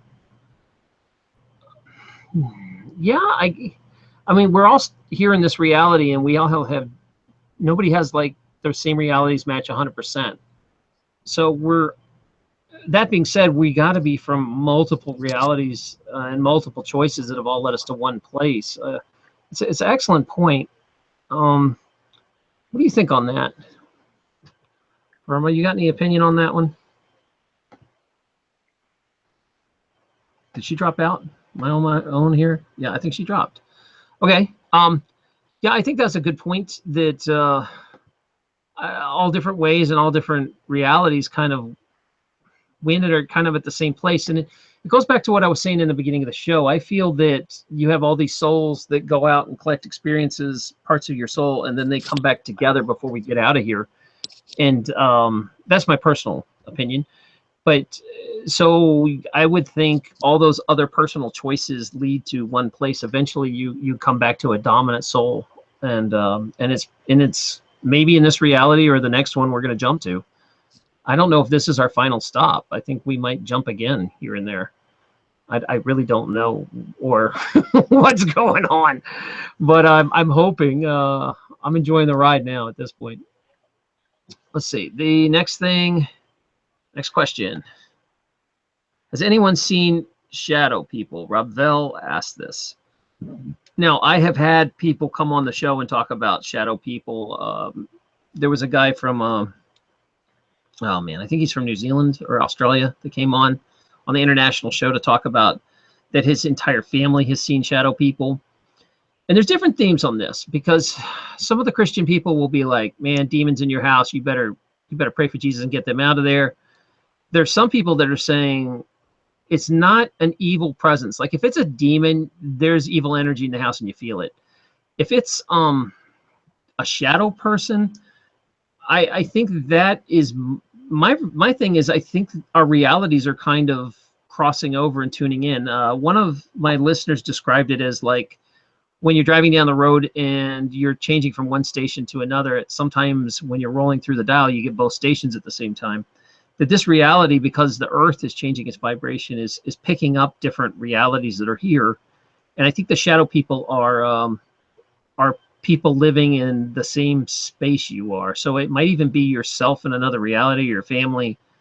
I would say trust your gut feeling. If it feels like a malevolent spirit or something evil, deal with that. But if it doesn't feel evil, it's probably just like looking at a mirror. It's just they're there.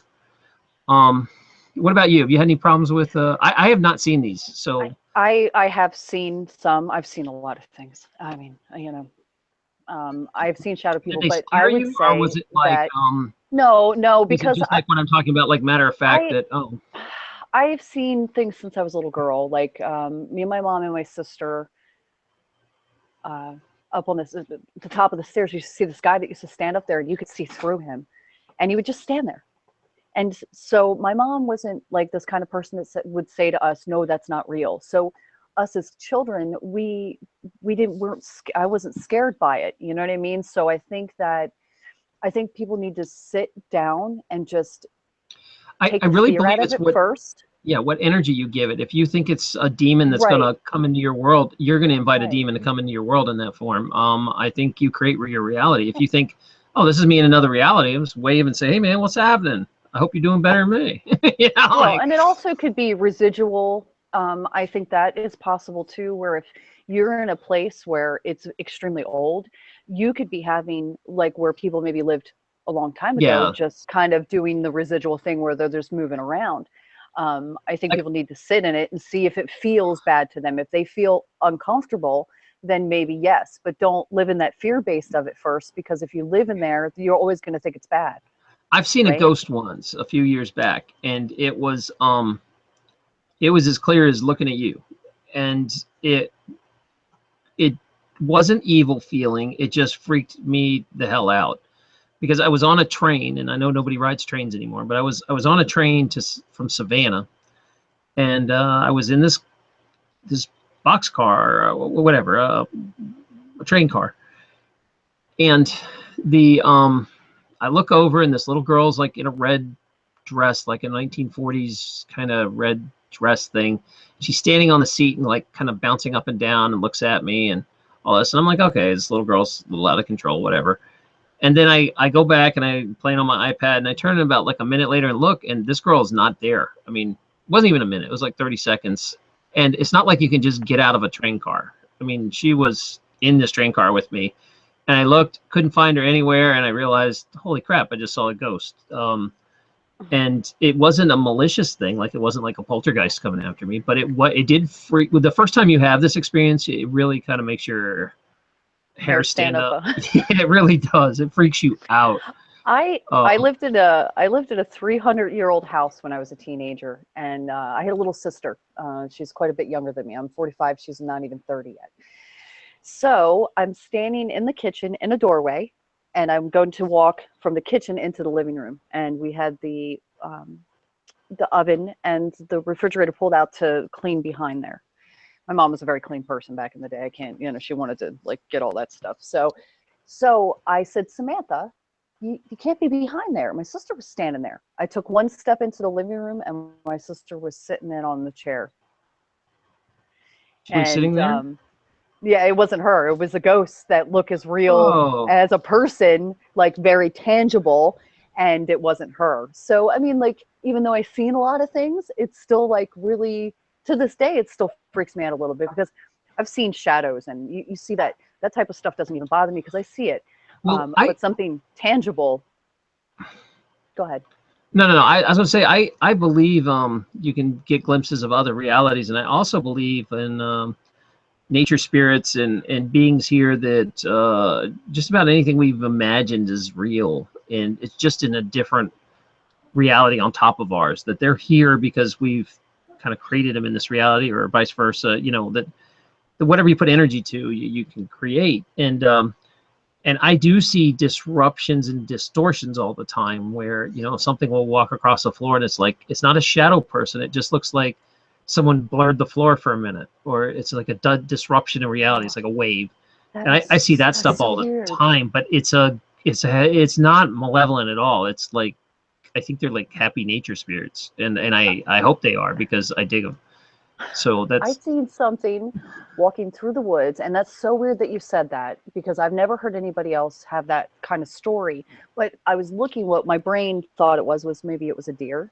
But you ever see The Predator, the movie The oh yeah, Predator? that's what I'm Okay, talking you know about. how he looked shimmery? Yeah, that's what this looked like. And it was a deer going through the woods, and I seen behind him and in front of it, and I'm just like, what am I looking at? Like, I see ghosts, I see that stuff. That stuff's normal to me. But seeing something like that, I was a little, I have to say. And I guess that was right before I found out about the Mandela effect. So it was kind of like all in the same kind of time frame. Um, So thank you for sharing that, because now I'm not yeah, alone. it really is. It's pretty wild. Before, I just have to take a second. Vegan Warrior's in the chat room talking, and before he splits, he has been starting his own live feed. So I've stopped in there and caught a couple, and he's a passionate guy. If you like that, he does not hold any punches in his live feed. I enjoyed it. It was entertaining. and it's really good. He talks about some pretty deep topics. So if you haven't checked out Vegan's channel, he's one of the team here and a friend of mine. So I encourage you to go check out his live shows. Let's see. I'm surprised he didn't come on. He sometimes just hangs out in the chat. I don't think he wants to come on all the time. And he's been on. I think he's gone crazy with his live feeds. He had like 4 of them this week. So maybe he's wow. live feeded out this week. I don't know. But I did invite a few people on. There should be some people coming. Oh, geez. I'm so sorry, guys. I missed Melanie's. Mel, yeah, come on the show. Geez, I can't keep up with all these emails. I hope you guys don't think I'm ignoring you. I'm sorry. Here, join. Here's a link to join. Lindsay wants to pop in. Please come on. I hope that works. And if you guys are having problems, yeah, I would love it. Lindsay, come on in. I'm sending you the link. If that doesn't work, then let me know. And Lindsay and Mel know how these Hangouts work. I don't have to tell you guys to wear headphones. Okay, let me make sure all these questions are done before I move on. And thank you, Dave, for categorizing those for me. If that doesn't work, then let me know. And Lindsay and Mel know how these. Oh, I hear myself. Yeah, make sure you mute out there, Linz. Thank you. I have to mute the YouTube. Yeah, no problem. Just put on some headphones. Thank you. And I will let you jump in here in a sec. Kim had a question. Do ME experiences have many occurrences of missing time, memory loss, or major chunks of your life? Do ME experiencers seem to change course in life that suggests parallel dimension travel? Well, Kim, that's a good question because, wow, I have definitely seen a lot of comments about missing time. I myself, like I said, I feel like somebody just erased part of my childhood. I have very little memory except a few things, and that kind of trips me out a little bit. There's some people that when I mention that, I'll get a comment that says, "Oh my gosh, I had the same thing," and so that was pretty interesting. I don't know, guys. I'm going to toss it over to you guys. What do you think? Well, I thought it was interesting what you were talking about just now, people's, I guess, experiences with what is considered supernatural. I was actually running around here kind of trying to do stuff so I could get on here, but the whole time I was listening, I was thinking to myself, this has been such a normal part of my life. I don't even know if I could relate it to the Mandela effect, although I will say that the more exploration, I call it the mystery, because there's so much mystery involved in all of these conversations. Because I mean, come on, everything that we're talking about is speculation. There's no real, evidenced ideas or theories that are coming up here. It's a lot of theory. Same time, though, I put a lot of merit into resonation and ideas and concepts that resonate with you in a way that, yeah, it raises your frequency, raises your vibration. Come on.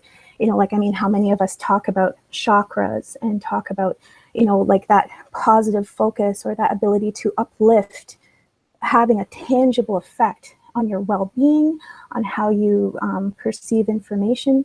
And I guess when I refer to the mystery, what I mean is, like the rabbit hole, whatever you want to call it, when we are doing that exploration, I find that it unlocks certain abilities within us. I think this is true for everybody.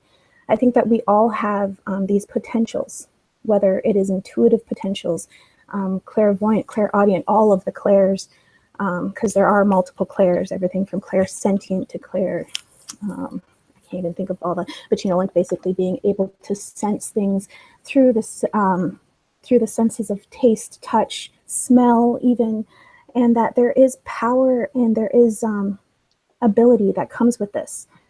I mean, realistically, to me, this is tapping into these innate mechanisms that we have for living with and interacting with each other in this, you know, dimensional reality, third dimension, or whatever you want to call it. What was your advice, Lindsay, on the over empathy? Because I know you kind of are experiencing some of this, and somehow you're dealing with it better than me. So share away. It's a funny thing because I feel like, you know, my recent life experiences have really given substance to this journey that I've been on. You know, like I just went through a major life transition. My mother passed away, and conversely, my grandmother, you know, like, I mean, you know, her life is shifting. She's 101, and experiencing losing her fourth child was a very visceral experience for her. But her strength and just kind of the symbolism of being in this kind of matrilineal line. 1 second, sorry. Just 1 second, babe, okay? My little girl's calling me. Oh, that's okay. If you need to take care of that, you can jump right back in. It's not a big deal. Okay, 1 sec. I'll be right Go back. be a mom. And just mute out while you're gone, and then just come back in. Let Burma have a chance to say her piece. Burma? Oh, it's okay. You can. I've been talking for a while. I'm loving listening. Oh. So, Well, so Mel you can came go in. ahead and Mel's a regular person over at the Hangouts too, and Mel always has good stuff to say. Mel, you want to chime in on all this? I didn't hear the question. The question basically, well, we kind of went around a couple of different questions here. The last one was how to deal with over empathy. You know, like how not to let this stuff drag you down, and we were talking about that earlier in the show, but it keeps coming back up. So I want to throw it back up.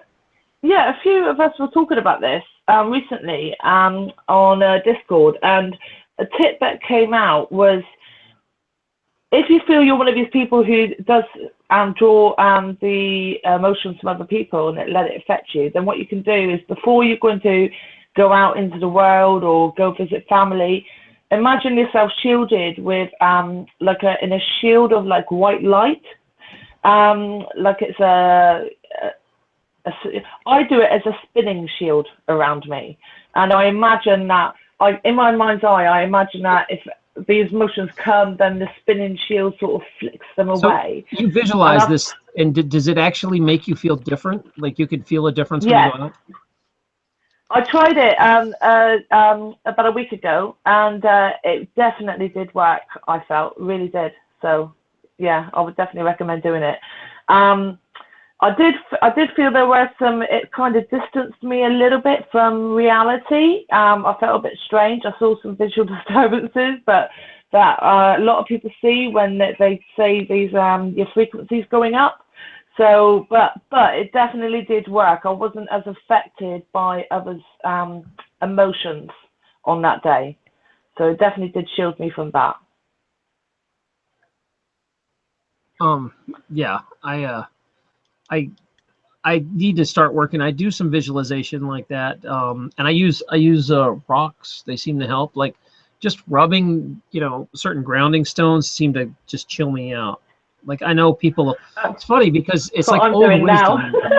My grandfather always used to rub like worry stones, he called them, and I don't know if they were grounding rocks, but it really does chill me out. I just rub these things until I feel better. And I know it might sound silly. Some people are like, "Oh, crystals are junk" or whatever, but even though if you don't believe in them, they do work just because I believe they work, and and I feel a lot better. Like you can grab different ones and grounding stones, and I just love rocks and crystals. I think they're just beautiful anyway, even if they don't have properties. But I really feel they do. I feel like you can feel certain energy off them some days. You guys feel that? Like it's funny. I think everybody here probably like has stones and crystals. Like my whole desk is just littered with crystals. Like here, I'll see if I can show you this. Like that's my desk of just like crystals and rocks, and you know every plant has a bunch of stones in it and geodes. It's like,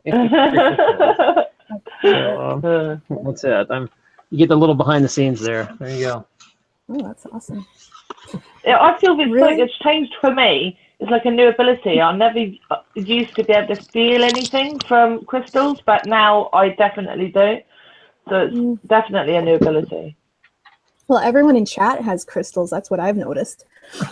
We have like really high resonant conversations. Because I mean, come on, the crystal bowl singing, spontaneous happening. You were there a little bit, weren't you, Mel? You guys did a crystal bowl singing in the chat? That's cool. It was spontaneous, and I just happened to stumble into it. And I mean, it was very real in its resonation and how it was touching people in various energy centers, for good or for bad. I mean, you know, not everybody was on the same page with how it felt, which that's pretty normal, but it was very much a spontaneous event. It was not planned. It was not something that, you know, someone said, hey, you know, this is what I'll do. It just seemed to occur. And what was interesting was the integration of stones and crystals. Like, see, I have my obsidian here. The interesting thing about stones and crystals is that the way that, you know, like if we want to get into a more logical, you know, like conversation about why they have an effect on us, our blood and our bones are made from very similar elements to them. These are earth. We're made of earth. Very, very, like technically, we are made of many of the elements that, like we share many common elements with stones and gemstones and jewels and crystals and the whole 9 yards. You know, like it's elements that are found in our blood, elements that are found in our skin, our eyes, our teeth. And, you know, like, I mean, bones are something that I know, like in my culture, we often refer to bones as being a record of knowledge, and that how we bury our bones or burn our bones, you know, regardless of whatever method we use to, I guess, to say goodbye to a natural body when they die. Mom. Yes, baby. I just wanted to show you guys real quick. This is just one of mine. Oh wow, that's massive. Let me see it. Nice as well. Hold it up here. Let me zoom in on it so the crowd can see it. Oh wow, geez, what is that, quartz? Yeah, That's we enormous. Holy cow! It's funny that all of us are crystal junkies.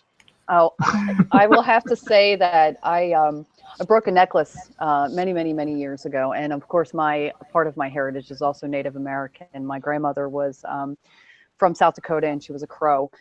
Unfortunately, she kind of denounced her being Indian and became a Jehovah's Witness. Now, that was what she needed to do. So, but I broke this necklace and I started making stuff, and then I started just collecting rocks, and then started realizing that I was doing it for specific purposes. That I think that they come to you. They come to you. Certain rocks will come to you, I think, as you need them. Yeah. Of course, that's, you know, again, we're speculating, you know, but for me, that's what they mean to me. I have a couple shelves full of crystals that I keep around. This just happens to be one of my prized ones. Yeah, it's I don't know how to explain it. Even if you guys, some of you guys might not believe in them or whatever, I challenge you to go get a stone, like a worry stone at least, and just play with it, and you'll realize, man, I feel a lot better. I'm totally chilled out. Even if that's all it is for you, it's still wonderful to play with. We've got some other people added here. Okay, so Kyle, you want to? We've been talking a little bit over email, and did you want to jump in and talk about what we've been talking about? Oh, he's got one too. If you want to dive into that, we can.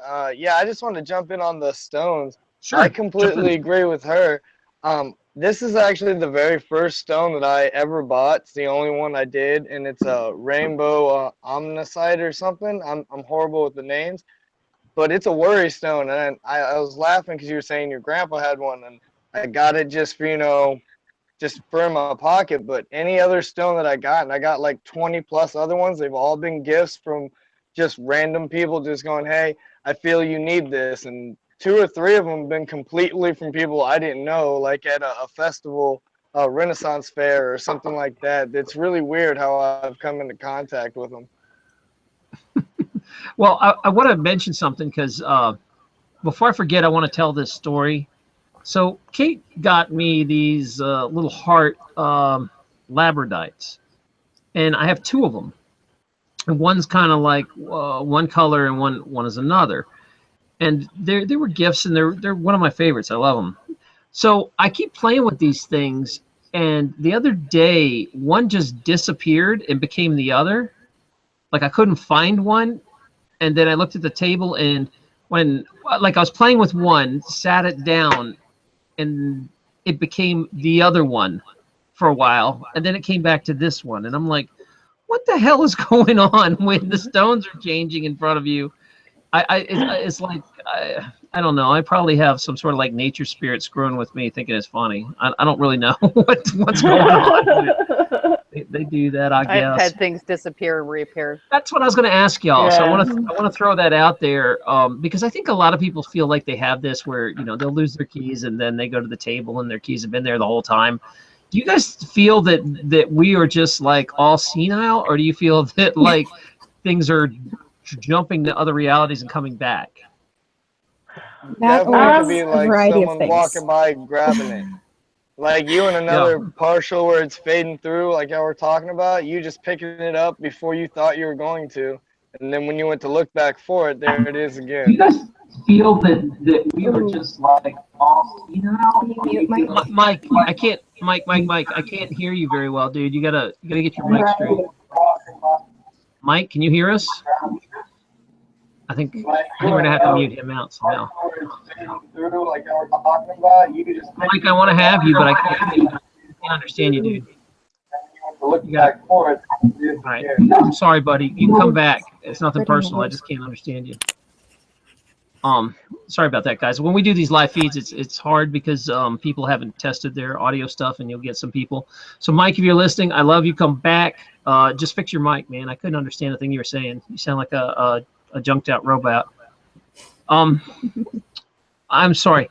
We were talking about misplaced items, and what do you guys think? Pass that around, and I'm curious what people say in the chat room too. What do you guys think is going on with misplaced items? This has been something that has actually been like, you know, when I was just talking about tapping into new abilities with kind of like being courageous enough to engage with a mystery. Literally, I don't care how deeply you engage with it.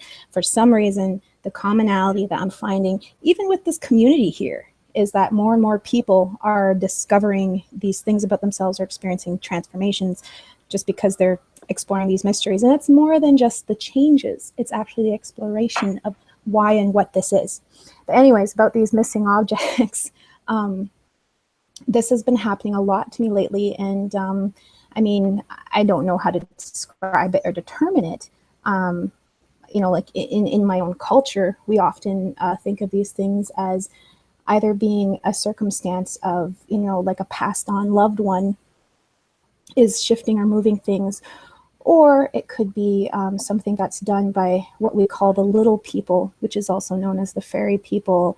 You know, like these kind of these beings who are a part of the natural world that are not necessarily human, but are very similar to humans. I know that in my culture specifically, we have ceremonies, and we have an entire medicine society that surrounds that knowledge. And when people talk about it, it's very, very mysterious. A lot of people don't want to talk about it because they're considered to be both benevolent and malevolent. Like they're both. They can be both. And the reason we have a medicine society for them is because the ones who are benevolent, they want to share with you something to fortify your strength, your inner strength, your energy, whatever you want to call it. But one of the key things that we often talk about or contextualize with missing objects or moved objects is often, you know, the little people. They're the ones who took it. I actually had experiences when I was a kid where I would take, like, say, like a beautifully colored scarf with me out when I'd go for a walk in the bush and behind my house. And I'd put it down across a log or whatever game I was playing, and it would suddenly disappear. And maybe later, me and my cousins or whoever I was with that day, we'd go for a walk further into the bush. And I remember twice it happened where either the scarf would have been placed over top of like a tree stump, or it would be tied to a branch. And, you know, like, I mean, you could sum it up to a lot of logical explanations, but there was an element of you know, kind of creepiness mixed with almost like there's almost like an amusement with speculating and as children as to who and what it was that that played these kind of tricks and games on us. And it was quite common. Like in my community, that's just common. Supernatural things happen to you. Everybody has like 10 stories. And that's just kind of one of them, at least for me, in regards to missing objects. I had one recently. I have a pair of beautiful earrings. They're fire gates I bought them out in Arizona. They were actually made by Navajo Indians. I love them. They're like $1.50 a piece. They're really big. I have them in my drawer in my bathroom, and I have them in the same place. I went to go show somebody one day, and just one earring was missing. And I'm like, I didn't have any clients here. I have no idea how this just, and I went through the whole drawer. Like I'm like freaking out because this is like a $300 pair of earrings. So 2 days later, I have a client come over, and I was gonna like show her the one that I had recently, like that I had this missing, and I went in there, and it was back. Just 2 days later, just appears back in the same spot that it was missing. And that's been happening quite often as well. Yeah, the disappearing of different things. Kyle, what about you? I kind of laugh because I forget that a lot of people have kids, so I got to rule that out, that your kids are messing with it, or cats. Cats steal stuff. I don't know. I've always been legit stuff one to where say you're alone like and something it's disappears. that bleed through effect, where you know you put something somewhere, but it's just it's like you look on the table 6-7 times, and then you go into another room, you come back, and then the remote's just right there, and you're confused as to why didn't I see that? And I know I'm not the only person that's ever done that, that's looked at something going, there's no way I missed that. I don't know why it's there. And I feel that's what it is. It's a bleed through. Like, say, you know, one aspect of my life, I bought this same house, but another time somebody else bought this, but they had the same TV setup and the remote was in those little finite changes. And, yeah, I remember. And I don't know if I'm sorry. Go ahead. I didn't mean to cut you off. Go ahead. No. You go. I remember one of those experiences that really stays with me is I think I was like 11 or 12. I used to, back in those days in the 70s and 80s, parents would like leave their kids alone. So I was alone a lot in the house. And I remember taking a drink of water down to the basement, then going upstairs and doing something. And when I came down, the water was drank. And I was all alone. And I was like, who the hell drank my water? And I remember that totally tripping me out. And so now I'm wondering if, like, even back then, if I either have, nature spirits or something like that, or if it's just me in another reality drank the water and took it. I don't know. It's so confusing. I don't know. Well, mine, I've experienced this since all my life, ever since I was a child. I mean, it's like a family joke that if I lose something, I get so frustrated because I can never find it. And then sod's law, which is a British saying, is normally when I ask somebody to come and help me, and they'll look and it'll be right in front of them, somewhere where I've looked already a million times. And this has happened all my life. And I've had so many, like, with objects, some strange experiences, such as, I know this isn't things going missing, and it could be something else, but doors locking on me. That's happened to me a lot. Like doors, for example, one time when the house I grew up, my bedroom never ever had the key for the lock on the door. We never had it. And so it was never locked. And it just locked on me one day for no reason whatsoever. And my father had to kick the door jamb down in order to get me out of bedroom. And this has happened to me several times at least through my life. At different places, doors would just lock and just won't open for me. And, somebody would have to come and rescue me. Which could be quite embarrassing when it's in a bathroom somewhere. But weird things with objects, things disappearing, things moving. Yeah, it's happened all my life. It's as far back as I can remember anyway. that's a weird one to get locked in. I don't, I have heard of that where people say that I guess they blame it on ghost or whatever, where the door just won't open. They just cannot get the door to open even though it's unlocked. I've definitely heard of that too. Yeah. I want to say something real quick though. I'm getting a bunch of emails from Elvis and Willie, and I'm looking at your emails, but they're not really questions. They're just like, hey, take a look at this video or take a look at this list I put together. And Christopher, if you have a question, I can answer it on air, but that other stuff will have to wait until I get time to email you back. And I'm sorry about that, but you are welcome to come on and say your piece on air if you like. I just wanted to say that. And then like Jay Claire sent me something about, here's some stuff that helped me for energy protection and empathy. And I really appreciate that. So thank you guys. I'm not ignoring your emails. Just, Hi, Rob. Just let me know.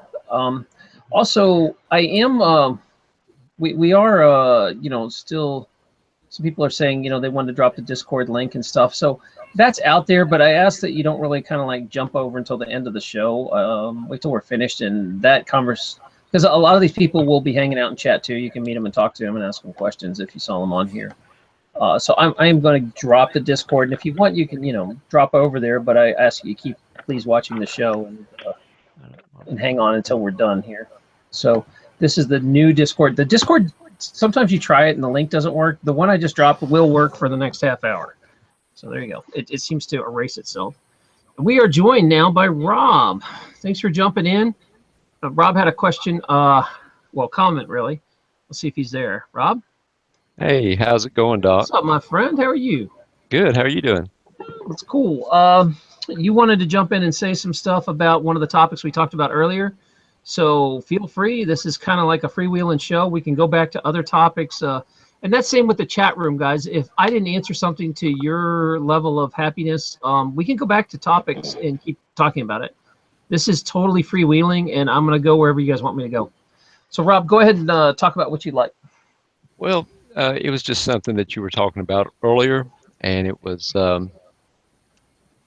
when we turn people on to the ME, and they have this really flat reaction, or they may kind of get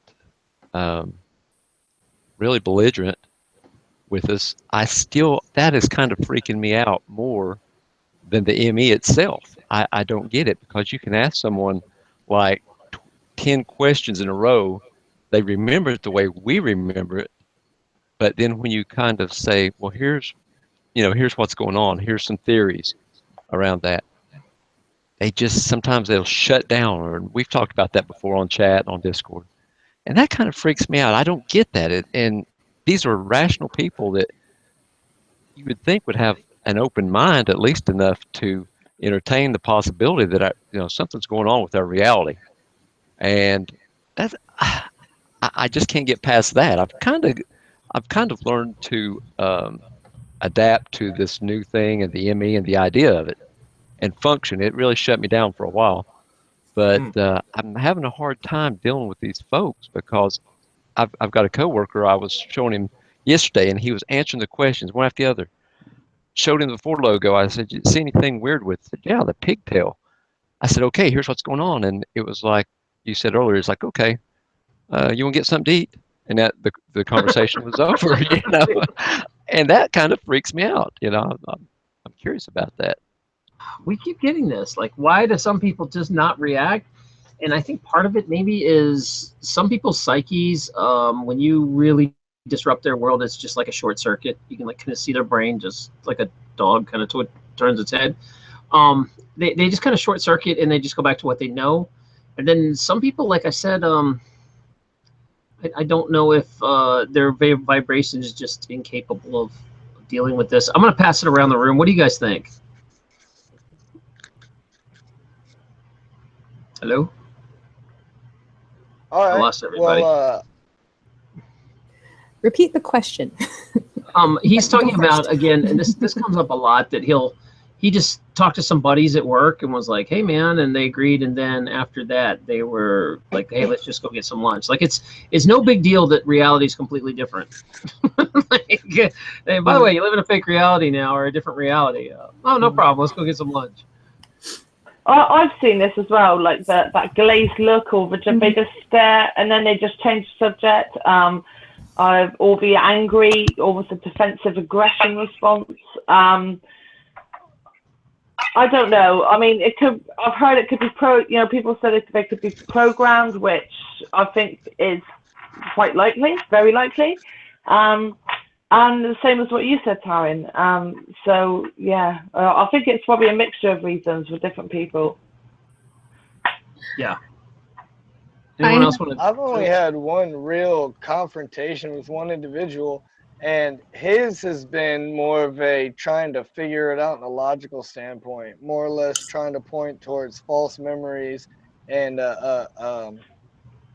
kind of thing. You know, where one person says it and then the next four repeat it without looking at it. That's really the main butt that I get, and he's the only real person that really pushes it on it. But I'll say that the more and more that I show him, the more and more he starts questioning that same concept. So I think as long as you just keep pressing people with, you know, just forcing on them, but just kind of like, I like throwing it in as a little joke, just right when I see him, like, hey man, I just watched this one movie, and get him to say whatever it is, and like, yeah, that's not that way anymore. Yeah, I get it. I know for myself, I have one. Well, I actually I'm fortunate because I've heard that not everyone has this. I have like like my close cluster of close friends.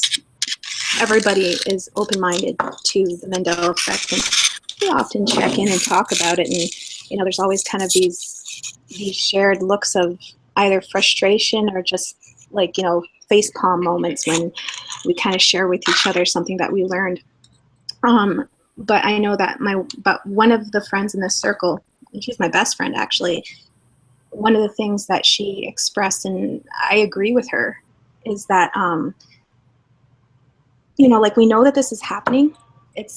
Once you get over the initial shock, once you start to almost like accept that, yeah, that's right, reality is malleable. Yeah, that's right.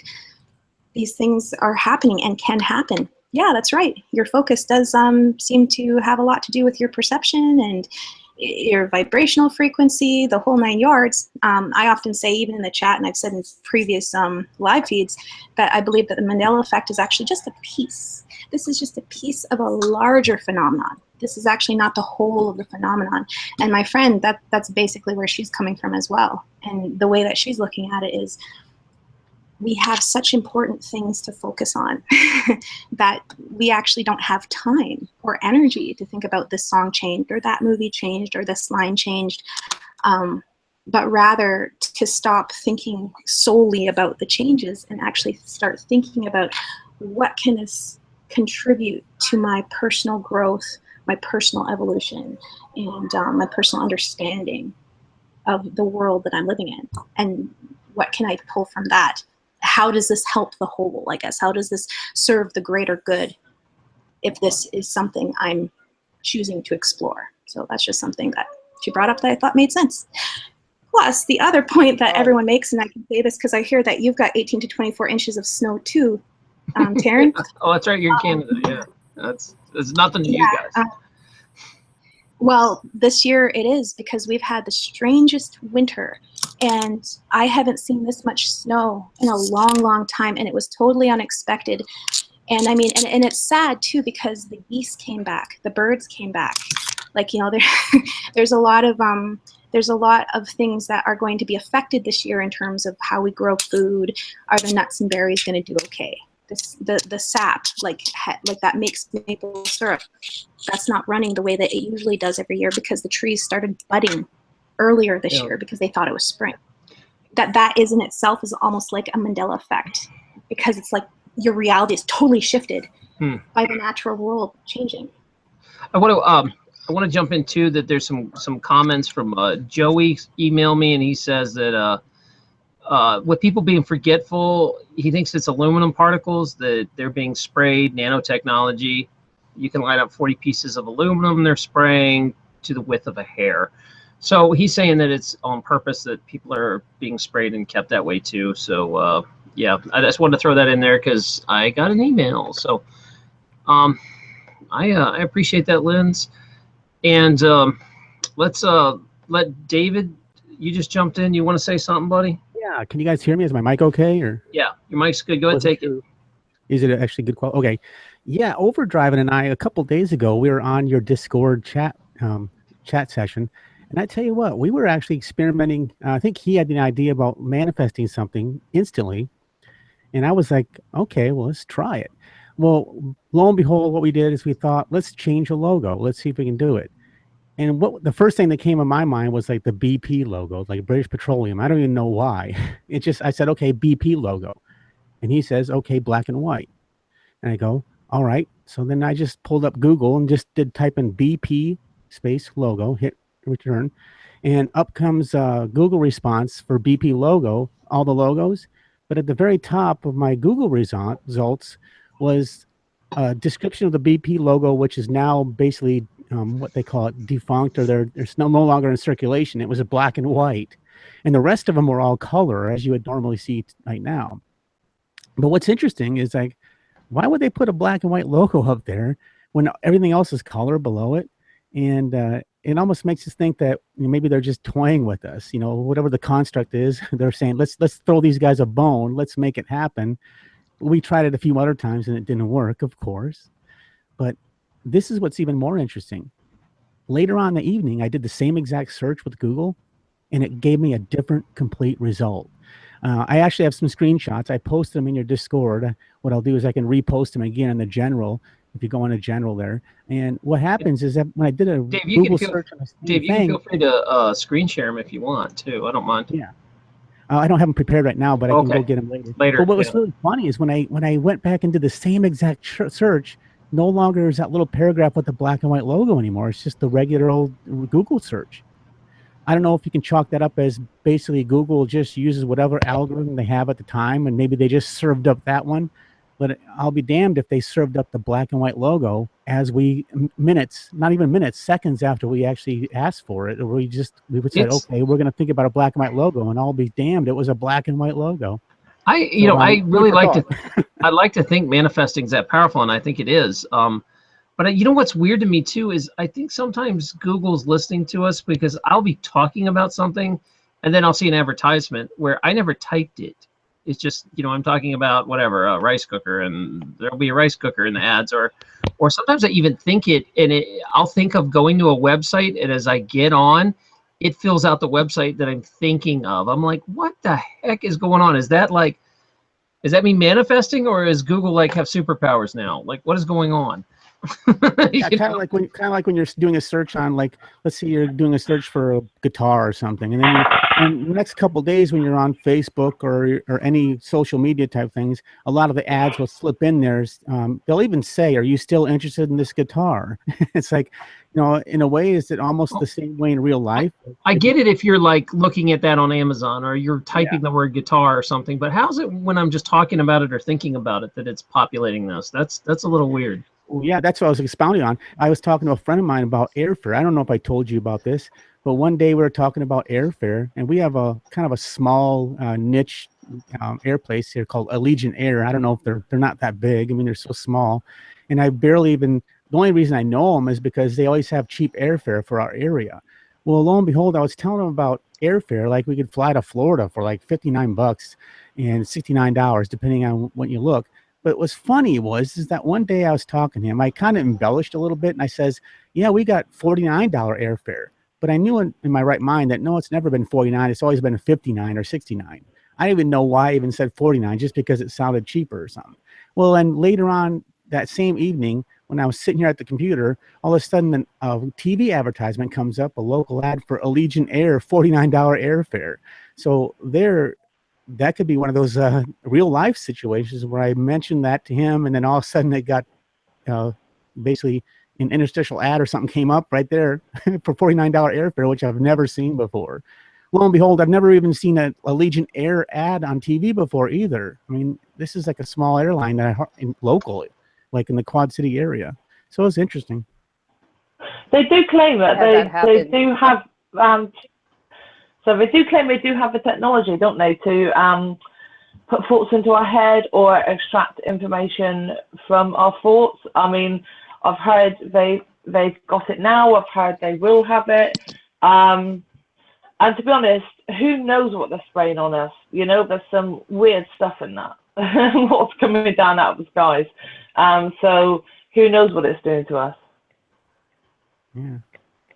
Just to chime in on the spray, I've been noticing that since I was a child. My dad and his best friend always talking about chemtrail this, chemtrail that. I couldn't honestly tell you off the top of my head what I remember them saying, but chemicals all the way from manifesting a disease in people, like cancer being one of the main ones, to, you know, thoughts going away, memories, you know, making people go crazy. You know, I heard all different kind of stuff that they were talking about, and that was a good 15, 12 years ago.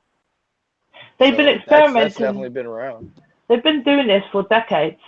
They've been experimenting with it for decades. So, yeah. I got you. All right, this has been really nice, guys. Considering this was completely impromptu, and I was really supposed to be playing bingo right now. This has gone well. I want to take some questions from the chat. If you guys have some questions, I know there's been some emails coming across, or if any of you guys that are panelists would like to jump in and say something. I know Kyle especially had you had a thing we've been talking about by email that I'd kind of like you to talk about for a minute. Oh yeah, and I sort of brought it up on the show, but if you can take over for a minute, I'm gonna give you the floor. Oh yeah. So to bring everybody up to speed, kind of, I was just watching a couple different Mandela effect videos, you know, just trying to catch up on if I seen anything new, and I ran across an individual who found a painting, or not a painting, oh man, I'm blanking. A patent of a globe. Yeah, of a globe. And it showed the North America and South America. And I had noticed and heard everybody talking about the South America moving and whatnot, but I'd never really seen anything that I would, okay, well, that shouldn't be that way. Until he showed the patent number. The patent number was like 338,000 and some change in 84. And if you go due south, to my remembrance, from the tip of Florida, you run midway through South America. But now you're way west, where you don't even touch South America from Florida. That's Greenland. I can't talk a lot about Greenland. I just don't remember it being bigger than North America. You're saying on the patent, it actually talked about like a longitudinal line running down to somewhere in South America from Florida, this older patent, which doesn't line up anymore. Is that what you're saying? Exactly. The longitude line, if you go to the southernmost tip of Florida to that line, it misses South America completely now. Yeah, that's out of all the world map, that bugs me the most, that South America's like, you know, a couple hundred miles. I'm Florida born and raised. I've been here my entire life, minus the 10 years I was on active duty in the military, and I spent 2 of those years in Iraq. I've always been key to the points on the map, only because my dad was big into the military, and I'm always watching the History Channel with him and different battles and whatnot, which also brings me around to Australia. Australia, that's my biggest Mandela for locations, because the Battle of Midway would never have happened the way it did if Australia was in the position that it was. It is so close to the Philippines and Japan now. That's an excellent point. You know, I never even thought about that. That it would have. What would have been the point of going all the way to Midway? There would be absolutely none. The only benefit to Midway at that point would maybe be an outpost, you know, an early warning system. But if you controlled Australia, you wouldn't need it. You would have such a landmass that they would, if they took Australia, they would probably just move Japan to Australia, and realistically. But getting back to the point of it, is they lost their entire fleet aircraft carriers, pretty much, and Midway. When if they just took the Australian coast, they would have saved their entire fleet and changed the entire course of the battle, the entire war right there. And they never went to Australia. They never sent anybody. It was too far away. They would have lost too many people and wouldn't have been able to man that and the Philippines. And that, for me, was the biggest one. It just doesn't make sense. The Japanese, their generals were some of the best people that just ran into some really bad turns of luck at key points, and that would have been an easy win for him. Easy win. Yeah. All right. Thanks for that. And then you were also saying that you felt like it was moving back towards Pangea, sort of like if you line up the the maps. Now this makes me feel a little crazy. It really does. A lot of this makes me feel crazy. I'm not even gonna lie. Y'all seem to have a way better grip on this than I do, but I can't help but some maps now. It looks like the Earth is going back.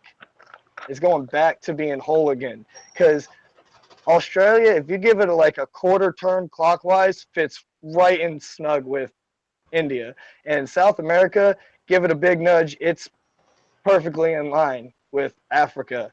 Greenland makes that gap between America and the England Isles and all that. Excuse me, perfect. It's very, very weird. Yeah. I mean, because Pangea. some people, people are going to say, well, that's what happened with Pangea is we started as a big mass and broke up. But you're saying that now they look like they're starting to reline back up into Pangea. Yeah, and we all know that we got tectonic plates moving, but it's like millimeters, if that, a year. And a lot of people have been saying, oh, well, that's where you're seeing these geographic changes. And I'm like, that's impossible. It's even if we ramped it up like 1,000, that still doesn't place it in the 30 years I've been alive from halfway in South America to completely missing it. And, you know. I got you. That's just one thing that I keep seeing is everything being much, much closer together. Well, let me run it by the panel, guys. What do you think? If anybody wants to jump in on what Kyle's saying here, I have something to say about Cuba. Please. Okay, you know, I was a truck driver. I've been all over the U.S. Unfortunately, my truck didn't have a snorkel, so I didn't go across the sea. But Cuba was never that close. That one really freaks me out because I remember people had coming from Cuba that a lot of times they didn't make it to the U.S. because of how far it was. And now it's like up in the Gulf. That it's the internet. They can change things very easily. You know, I've never been up in a plane high enough to see the whole entire world, but I will say that South America was never where it is now. That one gets me, and Australia as well. Those just don't make any sense. So that's my take on it. I don't know what's happening. What are you saying about them moving back towards Pangea? I think that's a. I mean, yeah, go ahead. Mel? Go ahead. I don't know if is it Kai? Sorry, the gentleman's name. Who I don't know how to say it either. I've been saying Kyle. What is it? He's not answering now. Okay, we'll just call him Kyle. Well, I suggest Kyle. I don't know if he's listened to the interviews by Max Spears, who's. Sorry, my mic was messed up. But yes, it's Kyle.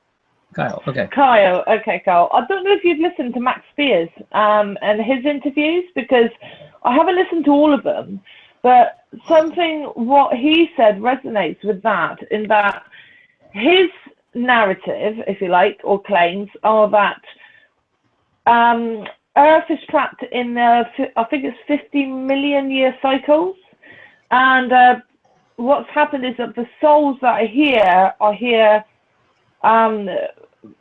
for that long, and he goes on to say we've been trapped here for various ETs, etc. But I wonder if you used the technology online to track the Earth back to 50 million years ago, where that would be in relation to where the continents are now, because he claimed that we're now coming to the end of a 50 million year cycle, and we've got a chance to ascend and get out of the game. We had that someone talk about that on the show, that if you use one of those computer map programs that roll everything back, that this new reality is like 50 million years from our old reality, which is weird. Like it went back in time 50 million years. It's very Right. strange. I don't know what to make of that.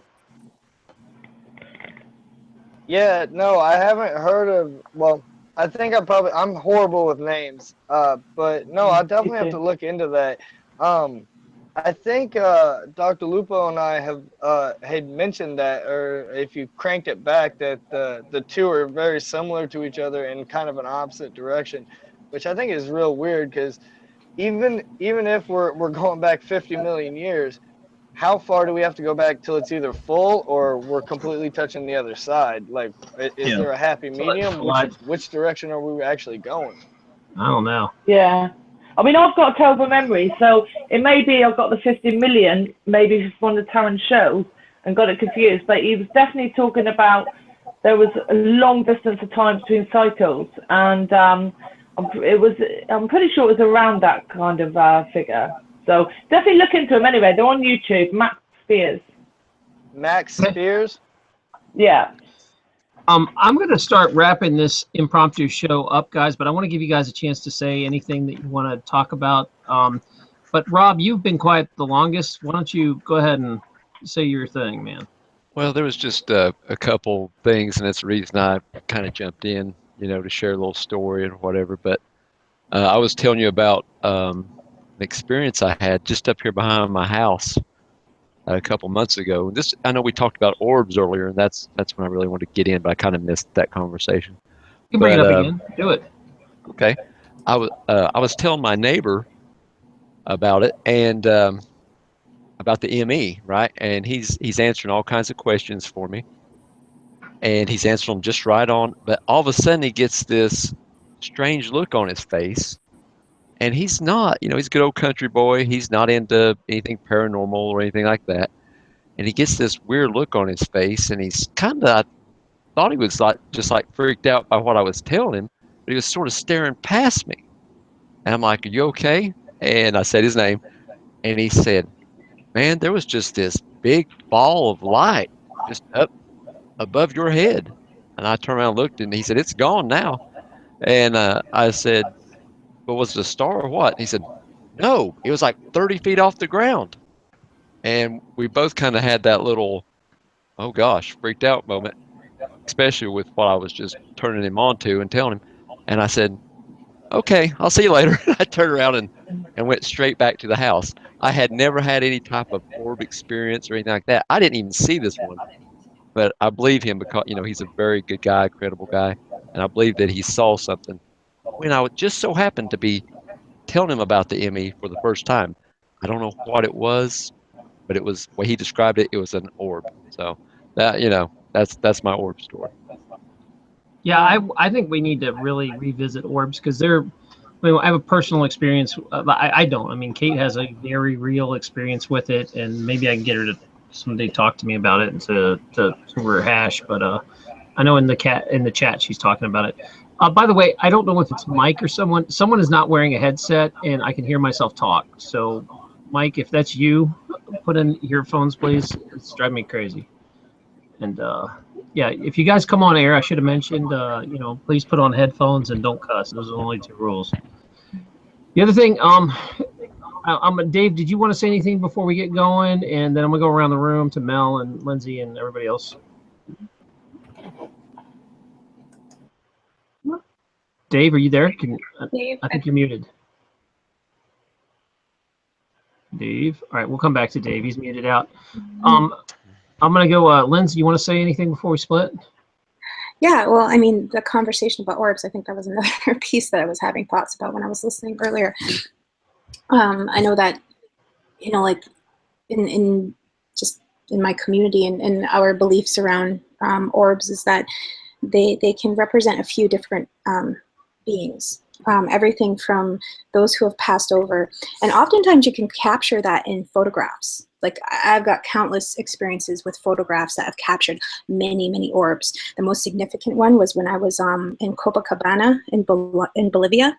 And I was there with a couple of these ladies that I met at the hostel I was staying in Peru. And it was just randomly, well, not random, but at about 5:30 a.m. when Copacabana is a place where all of the Catholics in South America converge because it's considered a sacred place. It was sacred prior to contact with Europeans even. Like it was actually a place where it was central to a lot of their rituals, to Quechuan ritual. Anyways, about 5:30 in the morning, we all just kind of popped awake, and it was for no real reason. And just like instantly within 5 minutes, this chanting, this very, very like, like hymn-like chanting occurred as they were marching to morning mass at 6 a.m. at the main church in the center of the town. And so we all just got up and we thought, well, we'll go outside and we'll just look at this march that they were having. And so my friend starts snapping pictures with her digital camera of this mass, and then she kind of reviewed them and looked at them, and there were literally hundreds and hundreds of orbs all throughout the entire city. You could see them everywhere. And we went back into our room, and I don't know, I guess when I started to fall asleep, she started taking pictures of me in my sleeping bag because she said I looked like a caterpillar. And there were these giant green orbs hovering above my bed.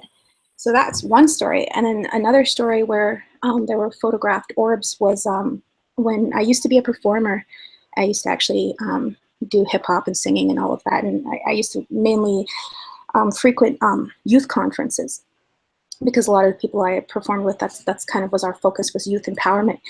And there was one particular youth conference in BC where it was very spiritually charged. And just like the youth who were there, and just that high vibrational energy. And so when me and my friend were on stage performing, people were snapping pictures, and later on, a few of them emailed me and him the pictures. And there were, again, hundreds of orbs, and there were really large ones, and you could actually see like faces within the orbs. One of them that was right above my head looked just like my great-grandmother. And I remember I showed my mom, and she said the same thing. It looked just like my great-grandmother. Wow, that's cool. So, You could actually see a face in the orb. There was a few of them that you could. And then other than that, just quickly to wrap up, a lot of people in my community also believe that it also is a form of shape-shifting. So, like we have access to medicines and ceremonies that can initiate shape-shifting. Now, I don't know a whole lot about this. It's a very mysterious practice. But that's often what you're told, is when you see these orbs out in the bush. I know me and my friend saw one when I was about 12 years old, and we started yelling at it because we were always told, oh, it's a shapeshifter, and they're gonna, they have bad intentions, so tell them to go away. So me and my friend started yelling at it, and it was just bounce, bounce, bounce across the tree line, and eventually whoop, over the tree line, and it disappeared. But it's really, really cool phenomenon to see and experience orbs. And if you find pictures of them, examine them. You might be able to see something in them. Yeah, Kate just dropped an article of her run-in with an orb, and that's a really interesting read. So I'm hoping you guys see that in there. Let's see, who hasn't had a chance? I was going to give Mike the floor, but he disappeared. Mike, you were all this trouble to get your mic working, and then you dropped out as soon as I said, "Hey, just put on a headset," and he's gone. I like Mike. I hate that he dropped out. So, Mike, next show, maybe next time you can get on and talk with some stuff. Dave, is your mic working yet? Can you try again? Test. Yeah, I hear you now. Okay. I don't know what that was. Another thing that kind of is interesting is we were going over a couple Bible verses, and one actually, this is one where I really. It seems like a change for me. And it was Exodus. I think it was a passage. Let me see. Exodus 31, verse 15. It's the one where it says, "For 6 days work is to be done, but the seventh day is the day of the Sabbath rest, holy to the Lord. Whoever does any work on the Sabbath day is to be put to death." Now, I swear that said Sunday before, and I brought that up a couple of days. I even went into the Christian chat and had a nice talk with those guys over there. Those guys are great over there too. If you have any questions, because I'm not religious, but this one, basically, I remember it saying Sunday, and they were really good, and they were explaining it to me too. But does anybody ever remember that actually saying Sunday? Like, and for me, it makes sense because there's some stores in my area that don't even work on Sunday. The stores closed on Sunday, and to me, now it says Sabbath day. What do you Can I guys jump in think? on that anyone one know for a this second? one, Rob? Yeah. No, Dave, I think it's pretty much always said the Sabbath because the Sabbath is actually Saturday, at least traditionally. It was changed over to Sunday because Sunday was the Roman day of rest. So that's when Christians actually, it was their only chance to meet.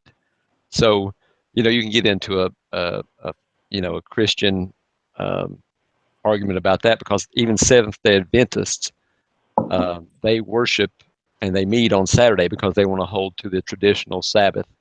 So I read the Bible through several times years ago, and it always said Sabbath to me. I don't know if that maybe it said Sunday to you. I don't know. This thing is really weird, but it's for the Christian community. It's always said the Sabbath. So It didn't even say Saturday because Saturday is the name given to that I gotta day. Right? say that growing up, I've always been with the Sunday. Sunday, you don't do any work. That was the day you went to church, you congregated, you did your praying and whatnot.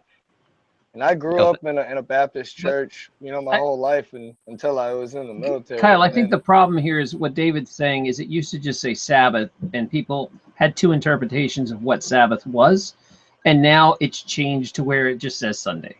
Well, yeah, And that's so what I found out too. that's After kind of talking odd. to the Christians, after having that nice talk with them, it came up where some people, even in the same group, were confused. They didn't know if it was Saturday or Sunday because it's almost like split down the middle. Some of the Christians thought it was Sunday, some thought it was Saturday. So that actually kind of blossomed into a whole other discussion, which was really interesting. But I just remember seeing Sunday. It was more clear. It's like those who are to work on Sunday should be put to death.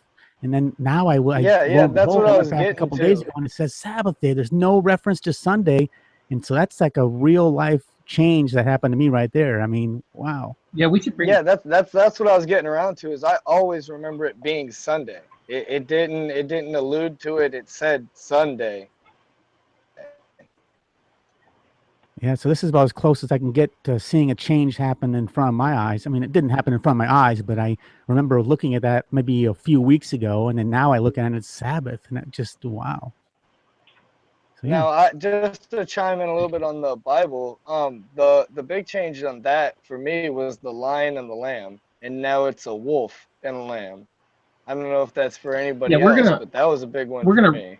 Really tackle that because they're just all right. Here's the deal: like I said at the beginning of the show, I'm not Christian, so I don't know my Bible that well. I know some basics, and there are so many Christians that watch my show and talk, and I try to promote. There's even, by the way, if you didn't know this, there's a lot of Christians that listen to this show that are like, well, I don't really believe in the spirituality stuff that you're talking about, and I get that. So I'm cool with that. I'm still going to try to find what we do have in common and talk about that. And we have a Christian chat room over in the Discord that is really active. So if you're Christian and you're dealing with ME effects or anything else that is along that line, there's some really great folks over there that are real nice and open-minded, aren't going to be driving you out and calling you a Satanist or whatever. They'll listen to what you have to say about it.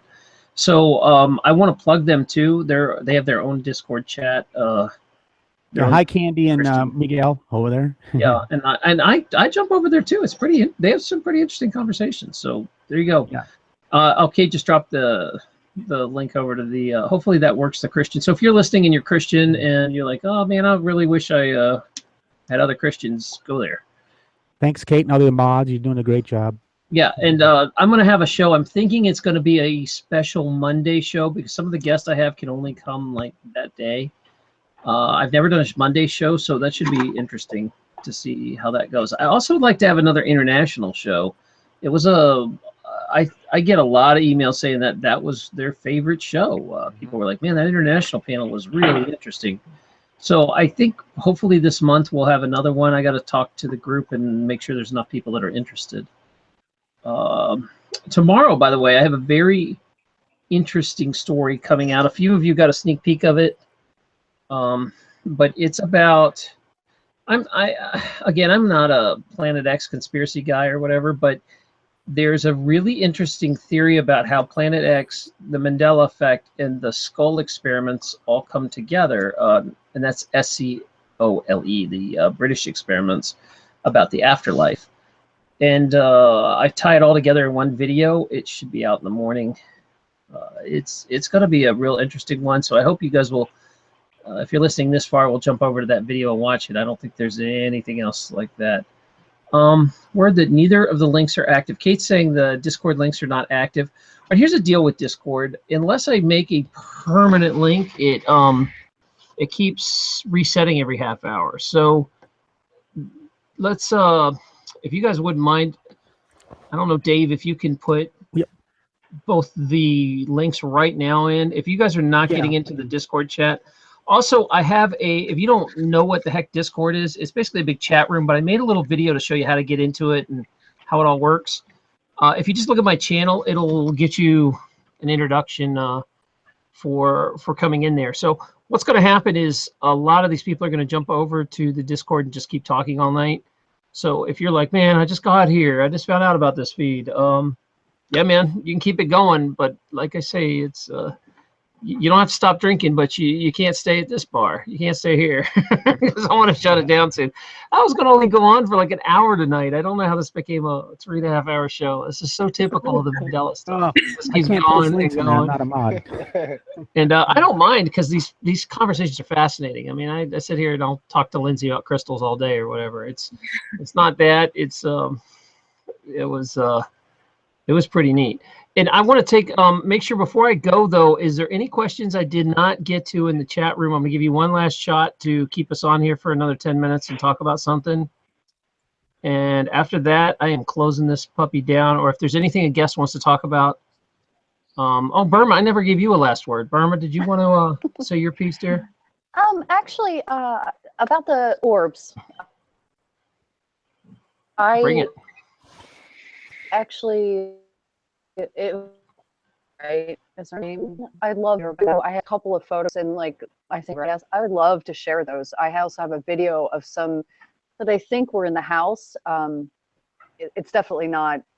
You know, some people like, of course, always go to the logical, and of course, you want to think logically about most things, but it definitely wasn't dust. I have these two that were, you know, it's a pretty cool video, but I'd be willing to share it.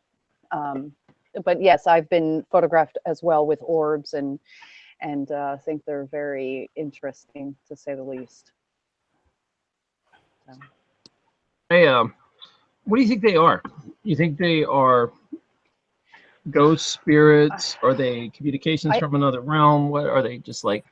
I think when I was younger, I probably thought that they were probably ghosts, and now that I'm a little bit older and I've studied some other things. Who knows? It could be interdimensional stuff. You know, your guess is about as good as mine. I mean, you know, I just know that I see them, I've photographed with them, and you're trying to discern and make, you know, decisions about what it might be. I just let it be. You know what I mean? Because I have no clear on what it is. I just know that it's around me a lot. So. Yeah, I was in Savannah, and Savannah's it bills itself as the most haunted city in the world, and that is because they have more registered ghost sightings than anywhere else on the planet. Savannah's a town of the dead, built on the dead, on top of the dead. It's like you drive through the street and you're driving through old graveyards that have been paved over. And part of the thing is there's lots of ghost tours there, and one of the big popular things is to go around and take pictures of all the areas where it's hot on ghosts. There's like, you know, a tree that's 300 years old that everybody photographs, and there's just hundreds of orbs around it. And so I do believe, you know, it's one thing to be like, oh, well, it's lens flare, that's dust in the air, your camera's getting the lens. And it's like, man, there's like 100. You know, there's, come on now. So, and you can see like little faces in some of them. So, yeah, I think, I don't know what it is, because I don't think everything that is from a different realm is evil. You know, maybe you could be seeing angels or good things, or I think when things are malicious, you feel it. You know, when things are out to get you, they're bad spirits. And the experiences I've had have always been positive. I've never had bad experiences with things, but I know they exist. I mean, I have definitely. There's a difference between the two. Yeah, I and mean, I've been in places where when I go in, I'll get this. I don't know how else to describe it, but it almost feels like an earthquake happening inside of me. That's the bad feeling that I'll get if it is not a good energy. Otherwise, I don't normally, and it's not all the time that I feel that. I only feel that every so often. It's only in certain places. It's So, definitely I it's gotta jump definitely in a and ask language a that question. we I'm feel not. from within. That's very intuitive, and I think it's really important to pay attention to those feelings and sensations. At the same time, though, I also feel that encounters with something that is on the scarier or more darker side of the spectrum for these phenomenons is that it comes to you because you're aligning with it, and not because you're doing something bad or wrong, but because literally there's a lesson to be learned in that. And I mean, I don't want to get into the long story of it, but I know that one of the things that I learned from an encounter with shadow people, like I know everyone in the ME community often brings up and refers to these shadow people and their scary experiences with them. And in my experience was years ago, long before any conversation of ME. And what I discovered was when I went into a space within myself and I remembered what it was like to love something. I remember at the time, I tuned into my own sensation of loving my cat. Ha ha ha, because we all right like on. cats here. I know, right? And because I really loved that cat. And so when these shadow people were beside me, I tuned into that sensation, that feeling, that thought base. And then I had this question: what would it mean if I loved this scary thing the way that I love my cats? And I got to admit, the minute that I did that, they transformed. And they turned into something completely different than how they were being perceived at first as this dark and scary thing. They actually became a light. They actually became something that was joyful, that was playful. And, like, I mean, I just have to admit, I don't know how I can define this for anybody else, but I just think that we need to take that opportunity to go within and tap into our ability to love on the full spectrum, because we do live in a world of polarity.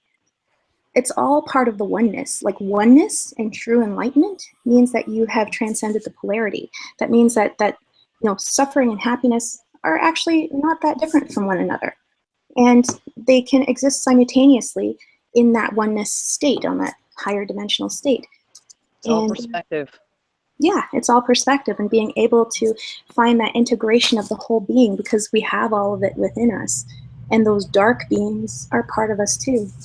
And I'd be interested in having a deeper discussion about this on Discord or Hangouts later. But yeah, Lindsay, I want to add to that, because I had a similar experience. It's funny you brought that up. Is sometimes when I have a spiritual experience, as you're leaving, you can see some other things not so happy that you're getting out of this reality. Like, I'll see faces and beings, faces of things that seem evil, I guess, on the surface, or scary. And I remember just smiling and trying to love them and laugh at it, and all of a sudden they just kind of like vanish. If you try to use that attitude, it does make all these bad things. And it's cool that yours transformed. I just mine just vanished. But it's funny you had the same experience, because instead of saying, I'm not going to let these things scare the crap out of me, I'm gonna face it straight on and throw some love at it, and it worked. So difference maybe between that's a throwing good love and throwing shade. yeah, maybe that's it, man, is throw some love. Someone was trying to say something. I didn't mean to cut you all off. No, I was just wanting to ask a question on the orb thing. I don't think I've ever had an experience relatable like yours, but I did have an image shown to me by someone real close to me, and it's just a weird picture that his hunting camera that he put out to this bear comes by, messes with trash cans. He just wanted to see how big the bear was. But one night it just went off, and I was wanting to ask, are the orbs that y'all are talking about like astral plane kind of deal or a physical kind of realm, or is it like a mixture of the two? Because the video or the picture that he has is kind of like 2-3 millimeter size orb shapes, but you can see the drag line, you know, from like a time-elapsed photo. But the photo is just, it's, you know, just a hunting camera. It's just a regular one you'd buy like at Walmart or whatnot. So I don't know what the exposure time is, but you can see a distance that this thing has traveled with like a slow arc to it, which is very weird. And I didn't know if that was in the same realm or if this is something different. Kate's saying both in the chat. So, like I said, she's had an up-close experience with the orb. She keeps dropping this article about it. If you want to, it's too much to go into right now. But I don't know. I feel they're ethereal. But then some people think they really are like alien projections into this world, like probes that they send out to look around and do stuff for them. So. I don't know, guys. What do you guys think? The whole thing about orbs, I just remembered about this ancient, well, it's not ancient, 1561 over Nuremberg, Germany. And I'd like to screen share this if I could show it, but these orbs appeared. It was in their local newspaper at the time, but these, what looks like orbs appeared in the sky, and the people described them as fighting or warring with each other. And somebody even did a painting of it. Let me see if I can screen share it. I don't know. Yeah, go ahead and try. We can wait for you while you get that. Can That's you really see that? Interesting. Is that showing up? Hold on, let me see if I can see it. No, I don't see it yet, Rob. Hit the little green screen share thing, and then you got to choose like application, and it should show it. I'll pull it up when you get it. Mel, you want to add your 2 cents while he's doing that?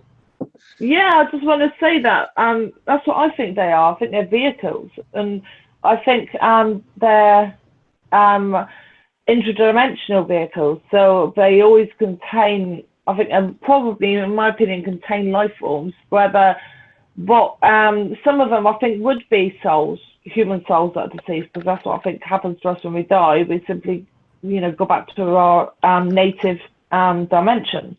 So, but if some of can visit here, and you find that also they are attracted to energy, so different forms of energy, just like spirits are. So yeah, I think that all makes sense, that they are vehicles for, but they won't always be souls inside. There might be other entities that are inside from other dimensions. Who knows? Okay. Very cool. I thought this was a neat conversation. I want to maybe talk about more of this stuff later. I think the afterlife, ghost, orbs, all this stuff, it needs some time to really hash out and explore. And I think we tackled some of it tonight. I'm pretty happy. Considering this, I had absolutely no agenda going in, and I was just going to be like, "Hi, folks, I'm live." This turned out to be a kind of cool show. So I appreciate the guests jumping in and helping out and making this show awesome.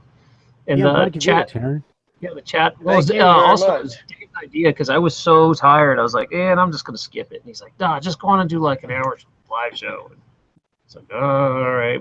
I didn't even think anyone would come because I didn't promote it or announce it. And it's nice that a couple of you guys are watching. Hey, you put it out there and you manifested it. That's it. Yeah, my little bell went off. Yes, sir. My little bell said you're live, and I'm like, whoo. I appreciate that, and I hope you guys keep this going over at the Discord chat. Dave, post a link a few more times just to make sure it's still live. Sometimes the Discord chat's links self-destruct, so get fresh ones. And, I love how respectful and open this conversation has been, and how just incredibly peaceful it is. Like I feel a lot of peace right now, and I'm really happy that we had this opportunity to share our experiences. I know there's lots of different viewpoints and perspectives on experience in general, especially in regards to Mandela effects. And I feel like, you know, just given that there's no real like conclusive explanations for any of this, we need to just like literally accept each other's experiences for what they are, and in that there is like some kind of lesson about unconditional love. You know, like we can actually accept each other for what we see and experience, and they're all valid. What you're experiencing is valid. What you're seeing, how you are perceiving it, it's all valid. That's just my 2 cents. I have to say, Lindsay, you are just an amazing person. Thanks, Bruno. Yeah, the crowd loves Yeah, Lindsay. you just have a way of explaining things, and I've seen you in the chat many times, and I have to say, again, from just being a watcher perspective, yeah, you remind me. I have a friend Nilani that's a lot like you, and it's amazing. So that's good too. Sorry, I'm done now. No, that's fine. Give her props. And anyone that wants to give each other love, I'm down with on this show. Again, the whole point of me doing this is just to rise each other's, vibration up, or your, however you want to say that. It's just to go more positive. I'm gonna always try to find positive ways to bring people in, and like Lindsay said, it amazes me that this many strangers can get into a room with completely different backgrounds and completely different philosophies on this. We can have a nice peaceful talk and talk about what we have in common and not fight and bicker about. That's what blows me away, and I think that's what people, again, I keep coming around to this, but I'm just so impressed with the Christian community here. It doesn't fight with people about being Christian, like where I've experienced that a lot somewhere else. They're very open, and in our community respects them, and others, and I just dig all the respect going around. So we're very protective of that. I really try to keep any negative junk out of the chat rooms and off the comments. And if I didn't do that, this whole place would turn into a giant Facebook thread of hate and fear. And you know what I'm talking about, right? Like where one guy says a smart ass comment, and then it starts a hurricane of hateful threads, and then it's 200 comments later they're still arguing. I'd just like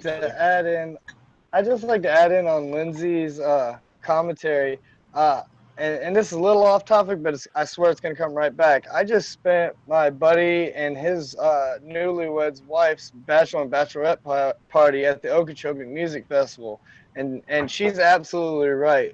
That was the first music festival I ever went to, and everybody there just connecting, loving. If you needed something, people were there. If you just stopped and talked to somebody, that person connected with you on a level that I've never encountered before. And it's a very, very strange feeling. Hippie music people are really accepting. They're a good crowd, man.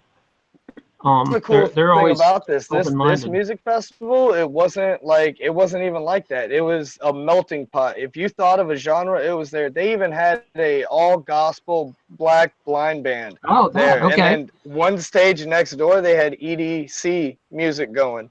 Okay. I thought you meant it was like a hippie love festival. I got you. This brought everybody together. Wiz Khalifa was there, and so was the guy from Pink Floyd, the lead singer, and I'm forgetting his name. David Gilmour or whatnot. They had Roger Waters. They had all kinds of different people, and Bass Nectar. People came from all over the world to see them. But what I was going back to is we came back just trying to have conversations with people, and the disconnect is real. We just need to have that conversation, that 5-minute conversation with the waitress that helped you out all night. Ask her about her job or day, and connect with them for real instead of just dismissing everybody. I'm with you, and I've said this, like I think it's in the first week, that one of these days we need our own festival just to meet each other and hang out, and one of these days it'll happen if we manifest it. It might be a little ways, but I want to put it out there. At least we can have virtual festivals. We can all hang out. That would be Hey, awesome. it's funny that you said that, because at the festival I went to, I got linked up with a guy that throws these out in his ranch in Texas. Do this. I've got connections to people now. Yeah. I mean, if you really want to do it, we can push this out, make it like a year-long plan, make a reunion. I was going to say, man, I will put it out there and let's see where it goes. But I've got enough plates I'm twirling. I don't want to organize anything else. But if someone in the community wants to, I'm all ears. The other thing is, I did see, I had a guest on here named George Donnelly that was a libertarian guy. It was on one of my libertarian shows. And he did something called an AIO festival. It was basically a few years back. I think it was like 2008, and it was an entire virtual conference where he asked like the best speakers to get together and do a little like kind of like what we're doing, a live chat, but all day long with different people coming in and out. And maybe we could do at least like a virtual festival and a virtual hangout one time. Maybe even let some musicians play and hang out. And I mean, that way we can all make it without spending money. Could have like an open mic on the live feed. Yeah, one of those kind of things where we really could do so, like at least a virtual festival, and that's realistic. That we could not so much make it about make it more about community and just being cool and hanging out, and not so much about like here's the message tonight. Just have fun and learn to be friends.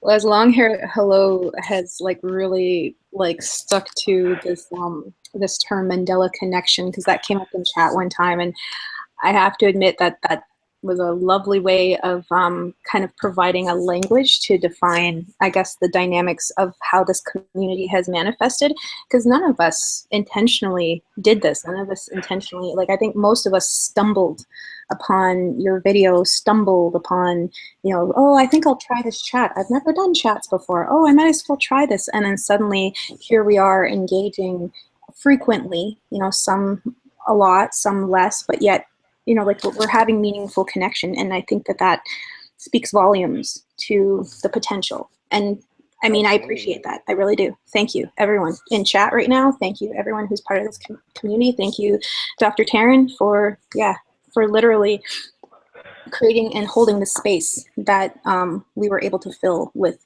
all of this. It's worth it. Yeah, I and it is more than agree with that. It is more than the Mandela effect. Yeah, I mean, think about how far this has come in just a few months of, like, there's a community, there's family. I got all these new friends. I mean, it's amazing what has come out in such a short time. I can't imagine where it'll be, 5 years from now. It's blows me away. So I'm very excited that we found each other. Yeah. Lindsay and I actually talked a week or two ago, Lindsay, on chat, and we got into a conversation that would normally, if two people got into it with our opposing views, would be a knockdown drag out. But there was nothing but love, and I think that I actually was able to open my mind a little bit, and I could see for the first time maybe a different point of view.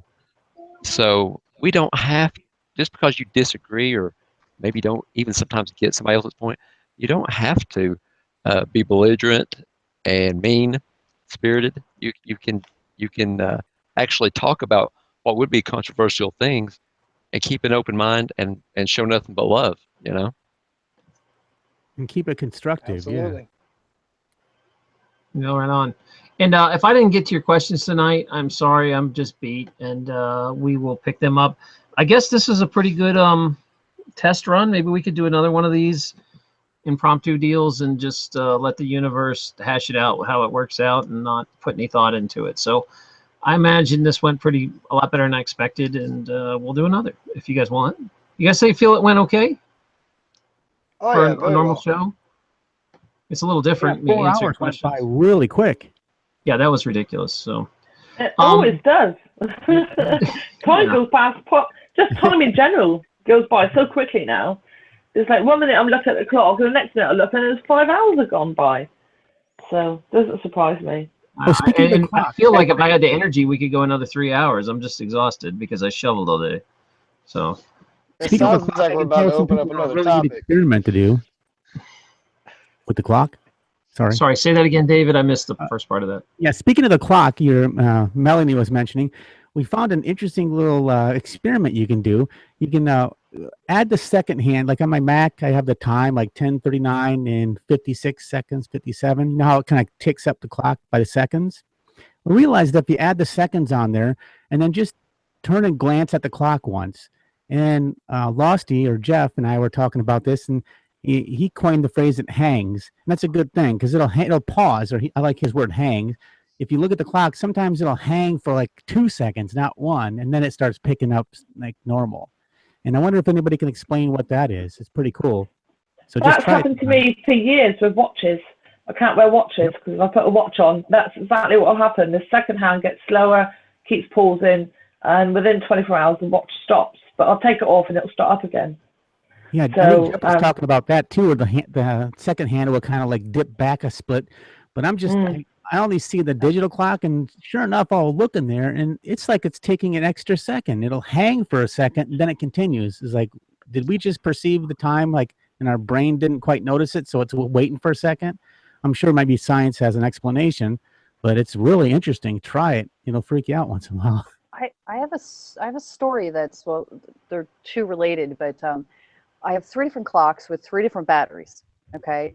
Now the one I started noticing that it started losing time, and I'm like, okay, so I put a new battery in it and started doing the same thing, and I'm like, that's weird. And then my fiance comes up and notices that our 3 clocks with 3 different batteries were off the same amount of time. And I was like, okay, that's a little weird too. And then this is gonna, this one I even am a little reluctant to share because I don't normally share this story with many people, and there's a lot of people in the chat room, I'm sure. But here it goes. So I'm a smoker, ex-truck driver, so I'm surprised I haven't let out any curses yet. So I'm really impressed. Really good, really so good proud of today. you. Yeah, because the F word's my favorite, but I'm trying to be a good girl. You can say it all you want in the chat room. Right. Yeah, and I try to be Just good in not on public air. places. Right. So I go out to have a cigarette, and I look at the clock, and it is. Let me see here. 1:05, and it was 11:55. Now, that was the first time it happened. The second time it happened, and it was 20 minutes of a difference. But it was the time. I have a digital clock, and it went back 20 minutes. And I have to say that as I mean, I've experienced a lot. So I'm logical, but not so logical. I'm very arty, but, I try to be logical about things. And you can't, how can, you're just go, what the, I have no idea. But it's happened to me 2 different times. And then, of course, the clocks in my house, I can't even trust them. Even my tablet is off from my phone. Yeah, my clock in my microwave is always wrong, always, and I keep setting it right, and it's just always wrong, and I keep having to reset it right again. But I was speaking to somebody a couple of nights ago on the chat, and it was very strange where she lived. She had 3 clocks in her house, and all of them were. You American, I mean, I'm sure we can get them in Britain, but you Americans have these clocks that get the just automatically get the time off the internet and stuff, don't you? So she had 3 of these different types of clocks and 3 different rooms, all of which automatically corrected themselves from the internet. And at the same time, she was walking from room to room to room, and I think there's an hour or 2 hours difference between each clock, and but. Even though she explained they were automatically updated, and as she moved from room to room, her laptop signal went funny on the chat. So it was very strange. It can make you feel a little crazy, that's for sure. Yeah. I don't know, maybe it's. Oh, sorry. Go ahead. No, keep going. I was just thinking that maybe it's because time is not linear. And is that what it's trying to show? I mean, I don't know if anybody else has had experience with the clock thing, if I'm one of the only ones that has, or what that is about. That started probably about a little over a year ago, with the clocks being just different. And now I'm just like, I don't even pay attention because I don't even want to know anymore. Yeah, I don't know. I've always been late for everything. So, in my life, so I've always had a problem with time. So I don't know. But I've definitely noticed in the last couple of years more time anomalies, and since I became aware of the Mandela effect, I've definitely noticed time seems to be going a lot faster. I mean, there's no way I'll come on here and I was talking to friends on Discord, and we were all there chatting, and we all can't believe 5 hours have gone by. It seems like an hour, 2 hours max, and yet 5 hours have gone by.